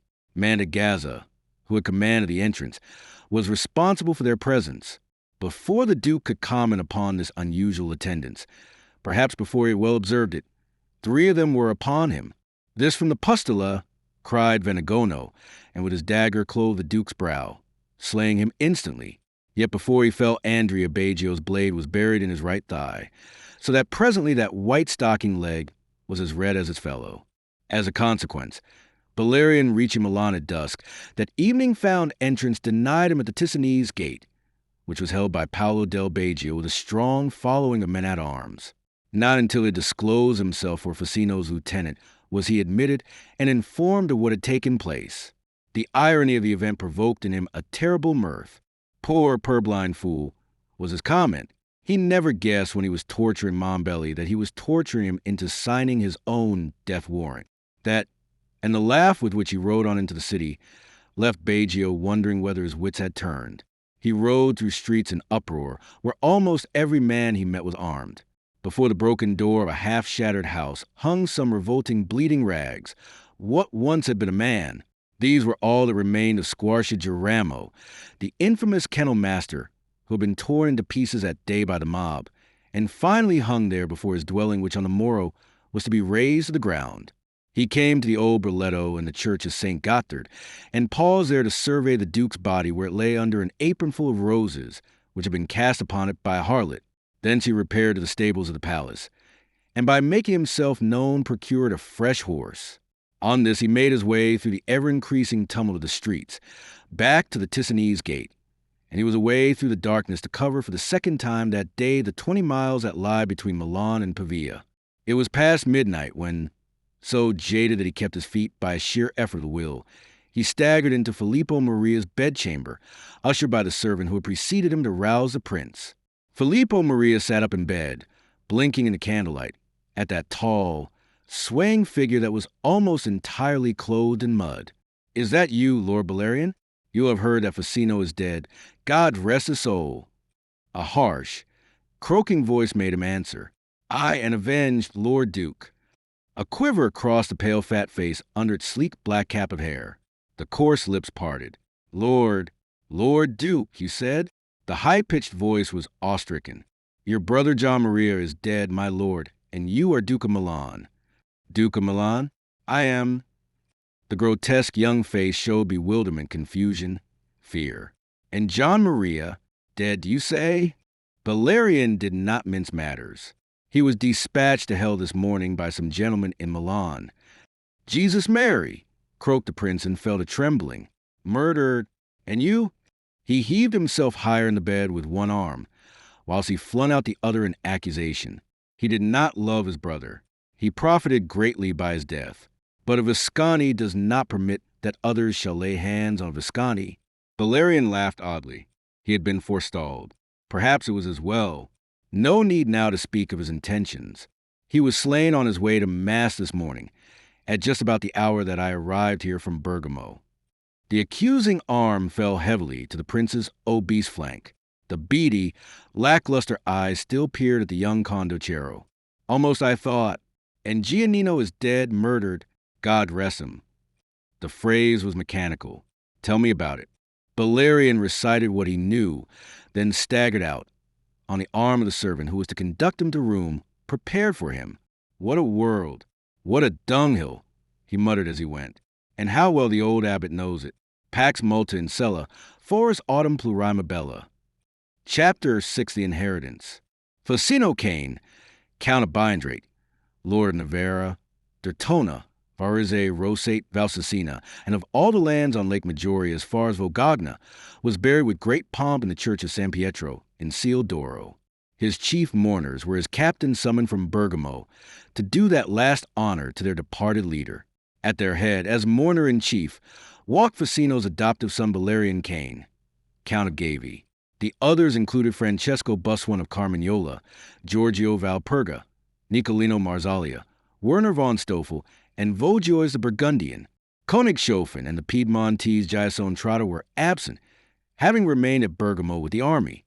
Thereafter the captains assembled in the Hall of Mirrors to hear the will and last instructions of Facino.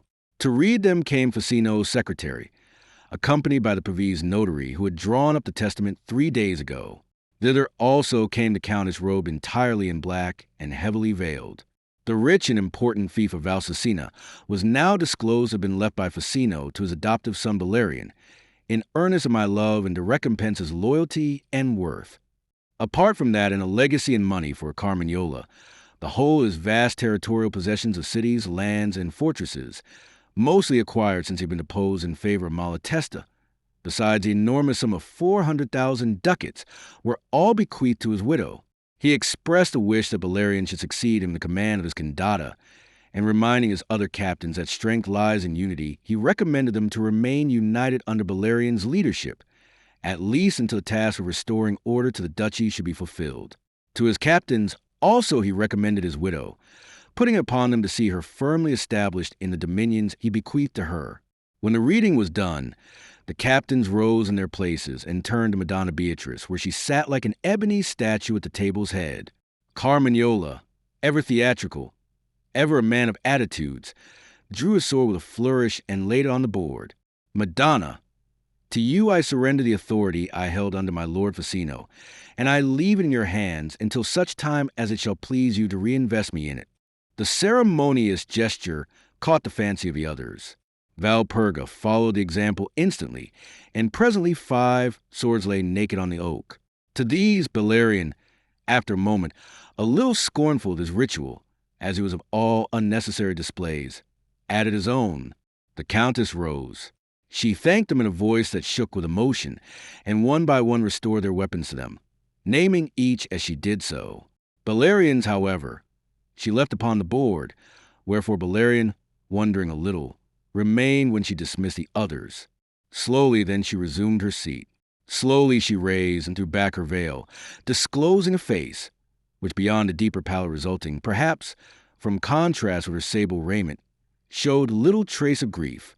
Her feline eyes considered him, a little frown between their fine black brows.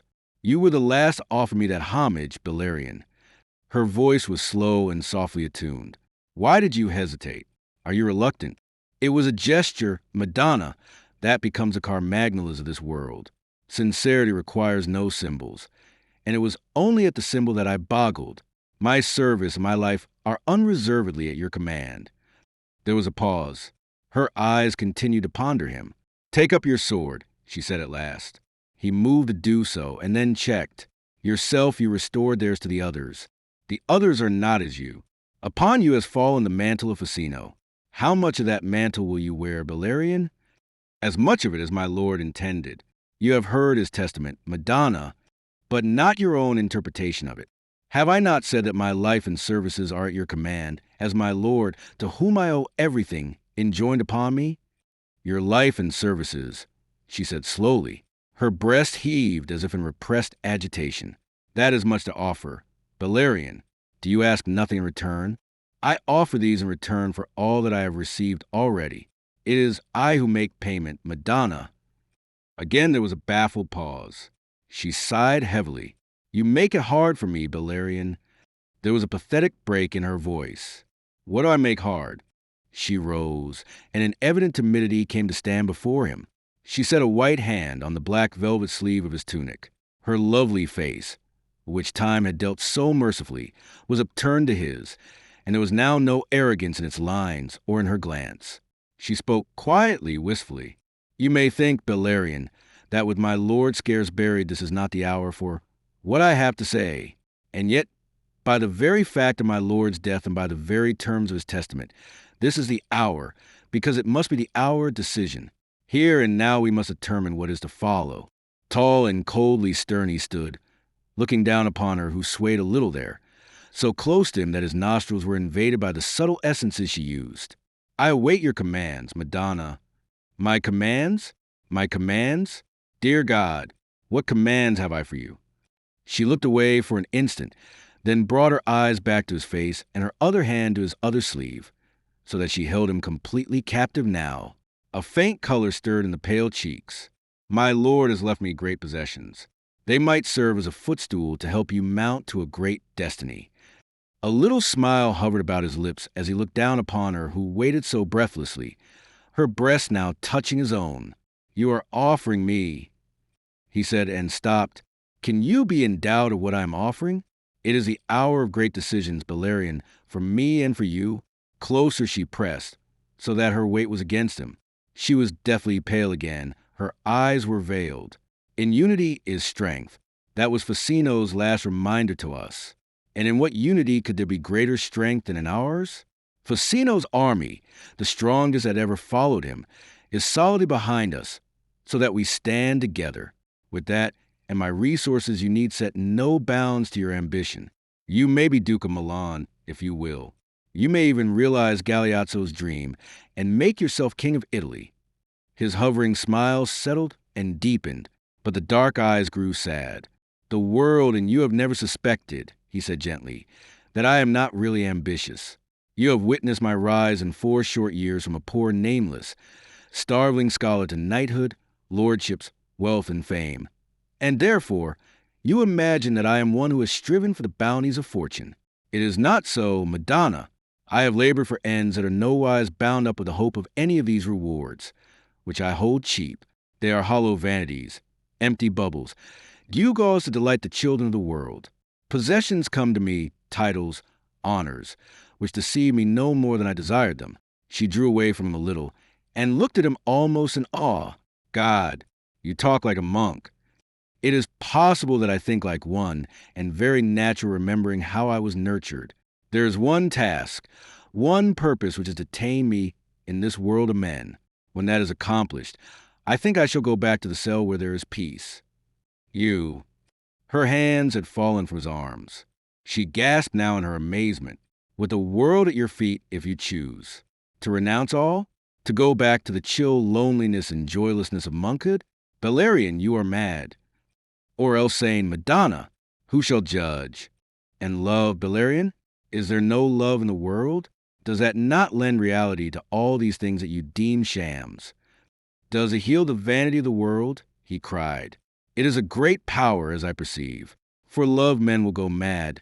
They will become beasts. They will murder and betray. Heretic. That startled him a little. Once before he had been dubbed heretic for beliefs to which he clung with assurance, and experience had come to lay bare his heresy to his own eyes. Upon occasion, Madonna, we have talked of love, you and I, had I given heed, had your beauty beglamoured me. What a treacherous thing should I not have been in Facino's eyes.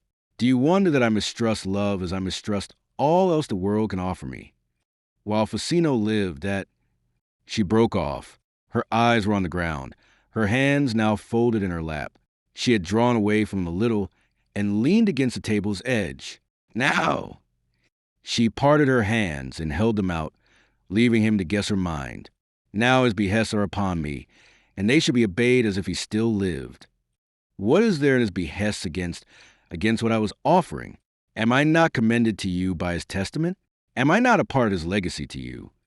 The service of you is, and your loyal servant, Madonna, you shall ever find me. She turned aside with a little gesture of irritation and remained silent, thoughtful. A sleek secretary broke in upon them. The Count of Pavia commanded the Lord Bellarion's presence in the library. A courier had just arrived from Milan with grave news. Say to His Highness that I come. The secretary withdrew. You give me leave, Madonna? She stood leaning sideways against the heavy table, her face averted. You may go. Her voice rasped. But he waited yet a moment. The sword, Madonna? Will you not arm me with your own hands for your service? She turned her head to look at him again, and there was now a curl of disdain on her pale lips. I thought you looked askance on symbols. Was not that your profession? She paused, but, without waiting for his answer, added, Take up your sword, yourself, you that are so fully master of your own destinies. And on that she turned and went, trailing her funereal draperies over the gay mosaics of that patterned floor. He remained where she left him until she had passed out of that great hall, and the door had closed. Then, at last, he fetched a sigh and went to restore his blade to its scabbard.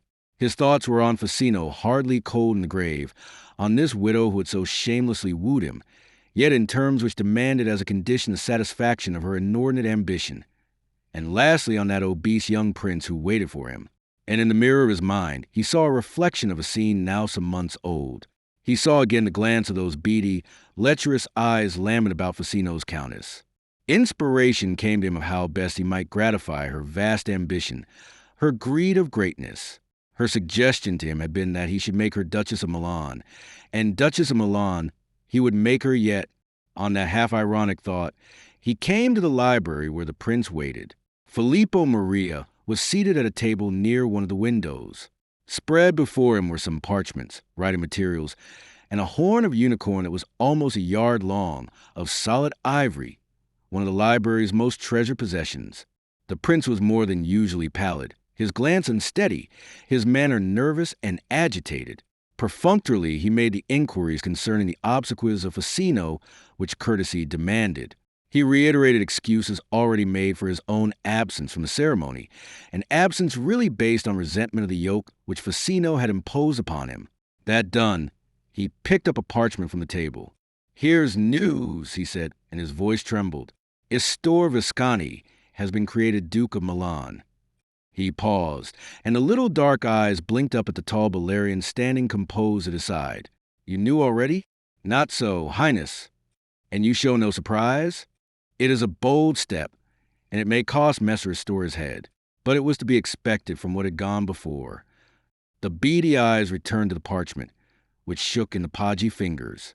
Fra Berto Caccia, the Bishop of Piacenza, preached a sermon to the people lauding the murder of my brother, and promising in Istor's name a golden age for Milan, with immunity from taxation.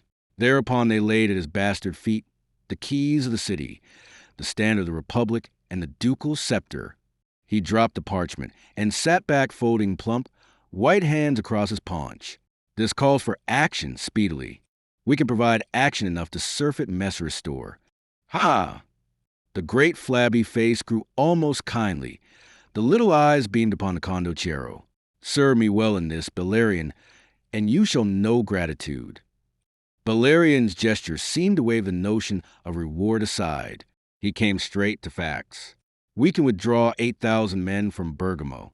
The place is at the point of surrender, and 4,000 will well suffice to tighten the last grip upon the Malatesta vitals. Perhaps the Lord Astor has not included that in his calculations. With 8,000 men, we can sweep him out of Milan at our pleasure." "And you'll give orders? You'll give orders at once? The army, they tell me, is now in your control. Facino's authority has descended to you, and has been accepted by your brother captains. And now this arch-dissembler went to work. Hardly so much, Highness. Facino's captains have sworn fealty, not to me, but to the Lady Beatrice. But you then?" The news dismayed him a little. "What place is yours?" "At your Highness's side, if your Highness commands me." Yes. But whom do you command? Where exactly do you stand now?" "At the head of the army in any enterprise into which the Countess sends her captains." "The Countess?"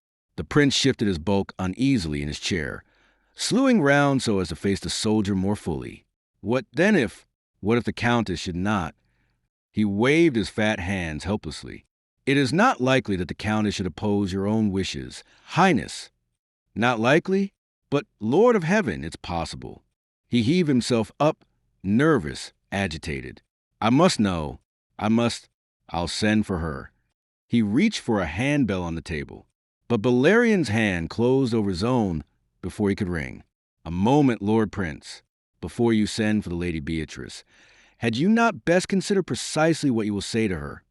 What is to say beyond discovering her disposition towards me? Can you entertain a doubt upon that, Lord Prince?" Bellarion was smiling. Their hands came away together from the bell and fell apart. "Her disposition towards your potency is, to my knowledge, of the very kindliest. Such indeed that, I'll be frank with you, I found it necessary once to remind her of her duty to her lord." "Ah." The fat pale face quivered into something akin to malevolence.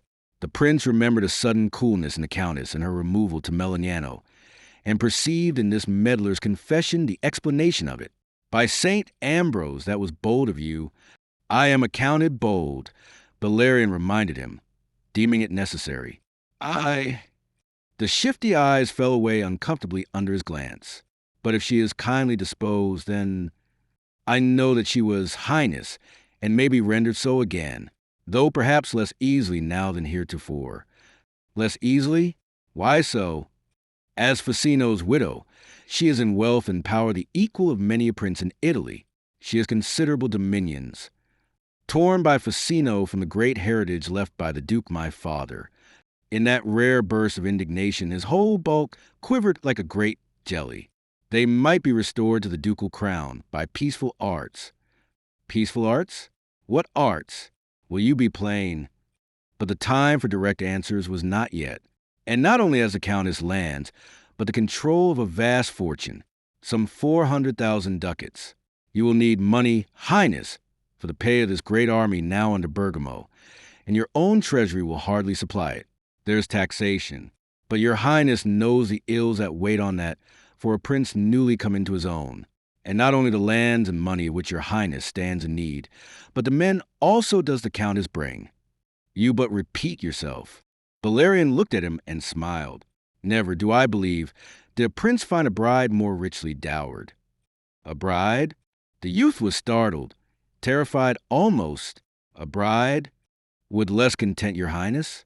Would you be satisfied to receive the assistance of the Countess's possessions, when you may make them your own and wield them at your pleasure? He stared, his jaw fallen. Then slowly he brought his lips together again and licked them thoughtfully, screwing up his mean eyes. You are proposing that I should take to wife Facino's widow, who is twice my age? He asked the question very slowly, as if pondering each word of it. Bellarion laughed, not proposing it. Highness, it is not for me to make such proposals. I do not even know what the lady will say. But if she is willing to become Duchess of Milan, she can provide the means to make you Duke. Filippo Maria sat down suddenly. The sweat broke from his pale brow. He mopped it with his hand, disturbing the black fringe that disfigured it. Then, lost in thought, he stroked the loose folds of his enormous chin, and gradually his eyes kindled. At long length, he put forth his hand again to the bell. This time Bellarion did not interfere. He perceived in the act the young prince's surrender to the forces of greed and lust which Bellarion himself had loose against him. He took his leave and went out with a sad knowledge that greed and wantonness would make of the woman, too, a ready prey. His work was done. She should have the thing she coveted, and find in it her punishment. Chapter 7 Prince of Valsicina, as Bellarion had calculated and disposed. So things fell out, and Filippo Maria Visconti, in the 22nd year of his age, led to the altar the widowed Countess of Beindrich, who was 39. As a young girl, she had married, at the bidding of ambition, a man who was 20 years her senior. As a middle-aged woman now, and for the same reason, she married one who was almost as much her junior. She had not the foresight to perceive that the grievance on the score of disparity of years which she had nursed against Facino would be nursed against herself to her ultimate destruction by this sly, furtive, and cruel prince to whom now she gave herself and her vast possessions. That, however, is no part of the story I have set myself to tell. Istor Visconti defended in vain his usurped dominion against John Maria's legitimate successor. Filippo Maria, with Carmignola in command of some 7,000 men, laid siege to Milan, whilst Bellarion went north to make an end of the Bergamo resistance. Because in haste to have done, he granted Malatesta easy terms of surrender, permitting him to ride out of the city with the honors of war, lance on thigh. Thereafter, having restored order in Bergamo and left there a strong garrison under an officer trust, he marched with the main army to join Filippo Maria, who was conducting operations from the mills on Monte Laperio, 3 miles from Milan. Some 4 weeks already had he spent there, with little progress made. Istor had enrolled and constrained to the defense of the city almost every man of an age to bear arms. It was necessary to make an end, and Bellarion himself with a few followers entered the castle of Porta Giovia, which was being held against Istor by Vimercati, the Castellan, from its walls. Having attracted the people by trumpet blast, he published Filippo Maria's proclamation, wherein the prince solemnly undertook that if the city were at once surrendered to him, it should have nothing to fear, that there should be no pillage, executions, or other measures punitive of this resistance to the state's legitimate lord. The news flew in every direction, with the result that before nightfall all those whom Istor had constrained to follow him had fallen away, and he was left with only his mercenaries. With these, next morning, he hacked away out through the Comasina gate as the people were throwing open to the new duke the gates of the city on the other side. Filippo Maria entered with comparatively small following, and in the wake of a train of bread carts, sent ahead to relieve the famine, which already was beginning to press upon the inhabitants. The acclamations of "Live the Duke" quieted his natural timidity as he rode through the streets to shut himself up in the castle of Porta Giovia, which remained ever afterwards his residence. Not for Filippo Maria, the palace of the old Belletto, or the gaiety of courts.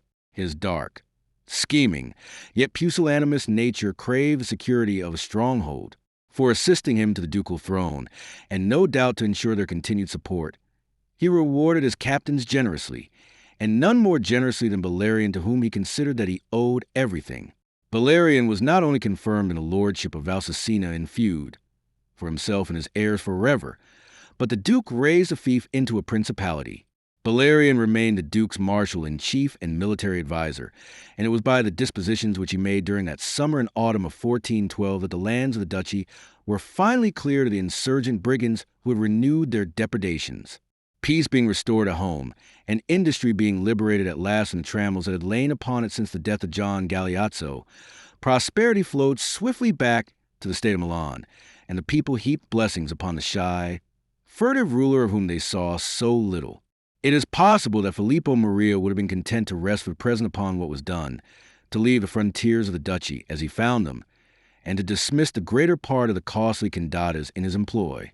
But Bellarion at his elbow goaded him to further enterprise, and met his sluggish reluctance with a culminating argument that shamed him into action. Will you leave, in tranquil possession, the brigands who have encroached upon the glorious patrimony built up by your illustrious father? Will you dishonor his memory and be false to your name, Lord Duke? Thus, and similarly, Bellarion, with a heat that was purely histrionic, he cared no more for the integrity of John Galeazzo's patrimony than he cared for that of the kingdom of England. What he cared for was that the order to dispossess those tyrants would sound the knell of Theodore of Montferrat. Thus, at last, should he be enabled to complete the service to which 5 years ago he had dedicated himself, and to which unfalteringly, if obscurely and tortuously, he had held. Very patiently had he waited for this hour, when, yielding at last to his bold importunities, the Duke summoned a council of the officers of state and the chief condottieri to determine the order in which action should be taken. At once Bellarion urged that a beginning should be made by recovering Vercelli, than which few strongholds were of more importance to the safety of the duchy. It provoked a protest from Beccarla, who was the Duke's minister of state. An odd proposal this from you, Lord Bellarion, remembering that it was by your own action in concert with the Count of Biandrate that the Marquis Theodore was placed in possession of Vercelli. Bellarion crushed him with his logic. Not odd, sir, natural. Then I was on the other side. And if, being on the other side, I conceive it important that Theodore should hold Vercelli, now that I am opposed to him, I conceive it equally important that he should be driven from it. There was a pause. Filippo Maria, somnolent in his great chair, looked round the group. What is the military view? He asked. He had noticed that not one of the captains had voiced an opinion. He was answered now by the burly Königshofen. I have no views that are not Bellarion's. I have followed him long enough to know that he's a safe man to follow. Giasone Trotta, uninvited, expressed the same sentiment. Filippo Maria turned to Carmignola, who sat silent and thoughtful. And you, sir, he asked. Carmignola reared his blond head, and Bellarion braced himself for battle. But to his amazement, for once, for the first time in their long association, Carmignola was on his side. I am of Bellarion's mind magnificent. We who were with my Lord Ficino when he made alliance with Theodore of Montferrat know Theodore for a crafty, daring man of boundless ambition. His occupation of Vercelli is a menace to the peace of the duchy. After that, the other captains, Valperga and Marsilio, who had been wavering, threw in their votes, so that the military opinion was solidly unanimous. Filippo Maria balanced the matter for a moment. You are not forgetting, sirs, that for Theodore's good behavior I have in my hands a precious hostage, in the person of his nephew, the Marquis John Giacomo, in whose name Theodore rules. You laugh, Bellarion. That hostage was procured to ensure not the good faith of Theodore, but the safety of the real Prince of Montferrat. Carmignola has told your magnificence that Theodore is crafty, daring, and ambitious. It is a part of his ambition to make himself absolute sovereign, where at present he is no more than regent. Let your magnificence judge if the thought of harm to the hostage you hold would be a deterrent to him. A while still they debated. Then Filippo Maria announced that he would take thought and make known his decision when it was reached. On that he dismissed them. As they went from the council chamber, the captains witnessed the phenomenon of a yet closer unity between Bellarion and Carmignola. The new prince of Alcacina linked arms with Francesco Buswan and drew him away. "You will do us service in this matter, Ser Francesco, if you send word to Lady Valeria and her brother urging them to come at once to Milan and petition the Duke to place John Giacomo upon his throne. He is of full age, and only his absence from Montferrat enables Theodore to continue in the regency." Carmignola looked at him suspiciously. "Why do you not send that message yourself?" Bellarion shrugged and spread his hands a little. "I have not the confidence of the princess. A message from me might be mistrusted." Carmignola's fine blue eyes pondered him still with that suspicious glance. "What game do you play?" he asked. "I see that you mistrust me, too. I ever have done." "It's a compliment," said Bellarion. "If it is, I don't perceive it. If you did, you wouldn't pay it. You are direct, Carmignola, and for that I honor you. I am not direct, and yet you may come to honor me for that too when you understand it. If you ever do, you ask what game I play. A game which began long ago, in which this is the last move. The alliance I brought about between Ficino and Theodore was a move in this game. The securing of the person of John Giacomo of Montferrat as a hostage was another, to make it possible for Theodore to occupy Vercelli and make himself lord of Genoa, yet another. My only aim was to unbridle his greed so that he should become a menace to the duchy against such a day as this, when on the Duke's side it is my duty to advise his definite destruction." Carmignola's eyes were wide. Amazement overspread his florid, handsome face. "By the bones of St. Ambrose, you play mighty deep." Bellarion smiled. "I am frank with you. I explain myself. It is tedious, but necessary so as to conquer your mistrust and procure your cooperation. To make me a pawn in this game of yours, that is to describe yourself unflatteringly. Francesco Buswan of Carmignola is no man's pawn. No, by God, I am glad you perceive that. Should I have explained myself if I did not?" said Bellarion to assure him of a fact of which clearly he was far from sure. "Tell me why you so schemed and plotted?" Bellarion sighed. "To amuse myself, perhaps. It interests me. Ficino said to me that I was a natural strategist. This broader strategy upon the great field of life gives scope to my inclinations. He was thoughtful, chin in hand. I do not think there is more in it than that." And abruptly he asked, "You'll send that message?" Carmignola, too, considered. There was a dream that he had dreamed, a game that he could play, making in his turn a pawn of this crafty brother captain, who sought to make a pawn of him. "I'll go to Melegnano in person," he announced. He went, and there dispelled the fretful suspense in which the Princess Valeria waited for a justice of which she almost despaired. He dealt in that directness, which was the only thing Bellarion found to honor in him, but the directness now was in his manner only. "Lady, I come to bid you take a hand in your own and your brother's reinstatement. Your petition to the Duke is all that is needed now to persuade him to the step which I have urged, to march against the usurper Theodore and cast him out." It took her breath away. "You have urged this, you, my lord? Let me send for my brother that he may thank you, that he may know that he has at least one stout, brave friend in the world. His friend and your servant, Madonna." He bore her white hand to his lips, and there were tears in her eyes as she looked upon his bowed, handsome head. "My hopes, my plans, my schemes for you are to bear fruit at last." "Your schemes for me?" Her brows were knit over her moist, dark eyes. He laughed. A jovial, debonair, and laughter-loving gentleman, this Francesco Buswan of Carmignola, so as to provide a cause disposing the Duke of Milan to proceed against the regent Theodore. "The hour has come, Madonna. It needs but your petition to Filippo Maria, and the army marches. So that I command it, I will see justice done to your brother." "So that you command it? Who else should?" Carmignola's bright face was overcast. "There is Bellarion Kane." "That knave!" She recoiled, her countenance troubled. "He is the regent's man. It was he who helped the regent to Vercelli and to the lordship of Genoa." "Which he never could have done," Carmignola assured her, "but that I abetted him. I saw that thus I should provide a reason for action against the regent when later I should come to be on the Duke's side." "Ah, that was shrewd. to feed his ambition until he overreached himself. Carmagnola strutted a little. It was a deep game, but we are at the last move in it. If you mistrust this Bellarion, mistrust him. She laughed a bitter little laugh, and she poured forth the tale of how once he had been a spy sent by Theodore to embroil her, and how thereafter he had murdered her one true and devoted friend Count Spigno. Feeding her mistrust and bringing John Giacomo fully to share it, Carmagnola conducted them to Milan and procured audience for them with the Duke. Filippo Maria received her in a small room in the very heart of the fortress, a room to which he had brought something of the atmosphere of his library at Pavia. Here were the choicely bound manuscripts, and the writing table with its sheaves of parchment, and its horn of unicorn, which as all the world knows is a prophylactic against all manner of ills of the flesh and the spirit. Its double window looked out upon the court of San Donato, where the October sunshine warmed the red brick to the color of the rose. He gave her a kindly welcome, then settled into the inscrutable inertia of an obese Eastern idol, while she made her prayer to him.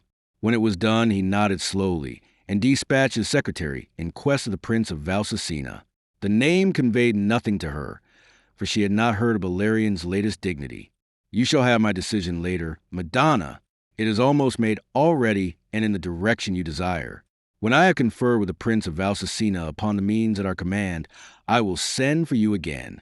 Meanwhile, the Lord of Carmagnola will conduct you and your brother to my Duchess, whom it will delight to care for you. He cleared his throat. You have leave to go, he added in his shrill voice. They bowed and were departing, when the returning secretary, opening the door and holding up the arras that masked it, announced, the Prince of Valsicina. He came in erect and proud of bearing, for all that he still limped a little. His tunic was of black velvet edged with dark brown fur. A heavy gold chain hung upon his breast. A girdle of beaten gold gripped his loins and carried his stout dagger. His hose were in white and blue stripes. From the threshold, he bowed low to the prince and then to Madonna Valeria, who was staring at him in sudden panic. She curtsied to him almost despite herself, and then made haste to depart with Carmagnola and her brother. But there was a weight of lead in her breast. If action against Theodore depended upon this man's counsel, what hope remained? She put that question to Carmagnola. He quieted her fears. After all, he is not omnipotent. Our fealty is not to him, but to the Duchess Beatrice. Win her to your side, and things will shape the course you desire, especially if I command the enterprise. And meanwhile, this man whom she mistrusted was closeted with the Duke, and the Duke was informing him of this new factor in their plans against Montferrat. She desires us to break a lance in her brother's behalf. But Montferrat is loyal to Theodore. They have no opinion there of John Giacomo, and to impose by force of arms a prince upon a people is perhaps to render that people hostile to ourselves. If that were so, and I confess that I do not share your potency's apprehensions, it would still be the course I should presume to advise. In Theodore you have a neighbor whom ambition makes dangerous. In John Giacomo you have a mild and gentle youth, whose thoughts, since his conversion from debauchery, turn rather to religion than to deeds of arms. Place him upon the throne of his fathers, and you have in such a man not only a friendly neighbor, but a grateful servant. Ha! You believe in gratitude, Bellarion? I must, since I practice it.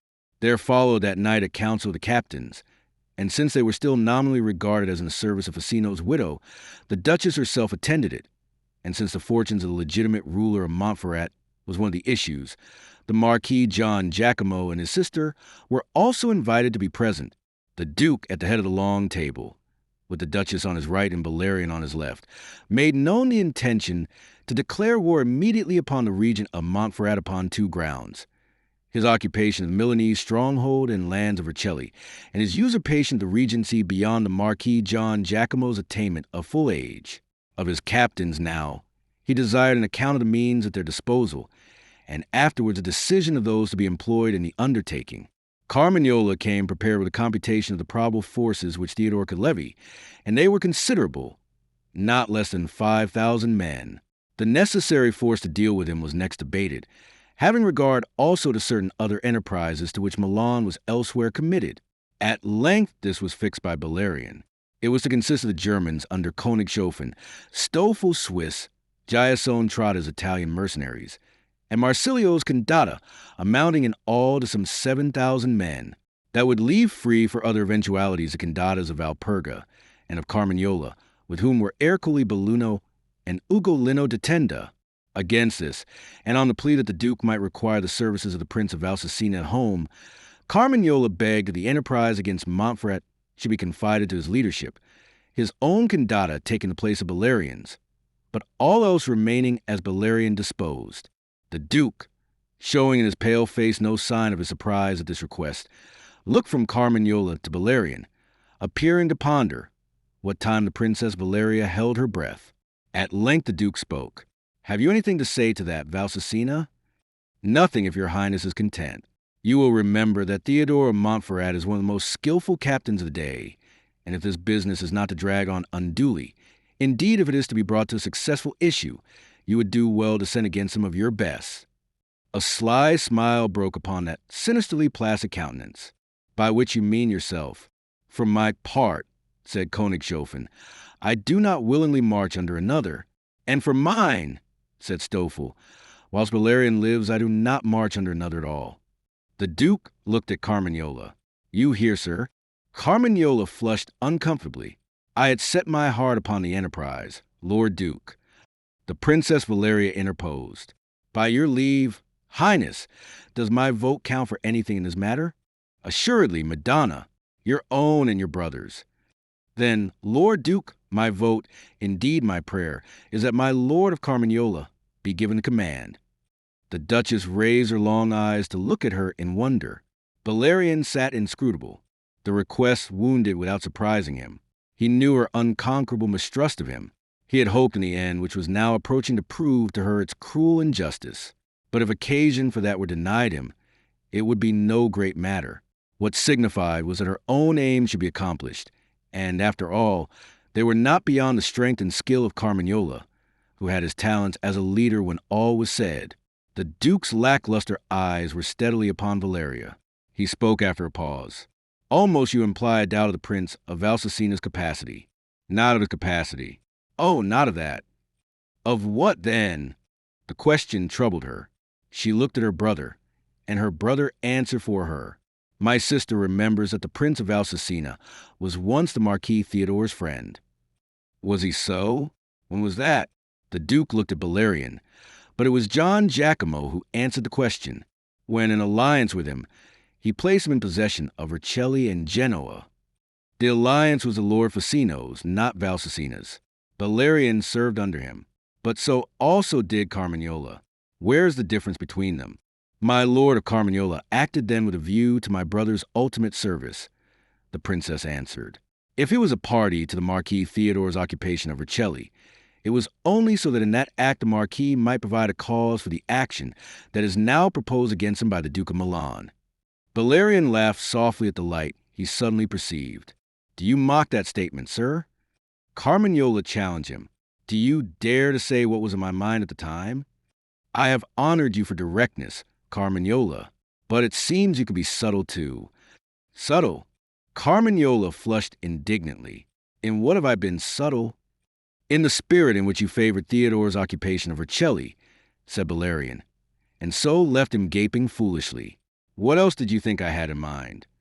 He smiled almost ingenuously into the other's face. The Duke rapped the table. Sirs, we wander, and there is this matter to resolve." Bellarion answered him. "Here, then, is a solution your Highness may be disposed to adopt. Instead of Valperga and his troops, I take with me Carmagnola and his own condata, which is of a similar strength, and, like Valperga's, mainly horse. Thus we march together and share the enterprise. But unless Bellarion commands it, Lord Duke, your Highness will graciously consider sending another condata in the place of mine," said Königshofen, and Stoffel was about to add his own voice to that, when the Duke, losing patience, broke in. Peace! I am Duke of Milan, and I give orders here. You are summoned to advise, not to browbeat me and say what you will and will not do. Let it be done as Valsicina says, since Carmagnola has set his heart upon being in the campaign. But Valsicina leads the enterprise. The matter is closed on that. You have leave to go.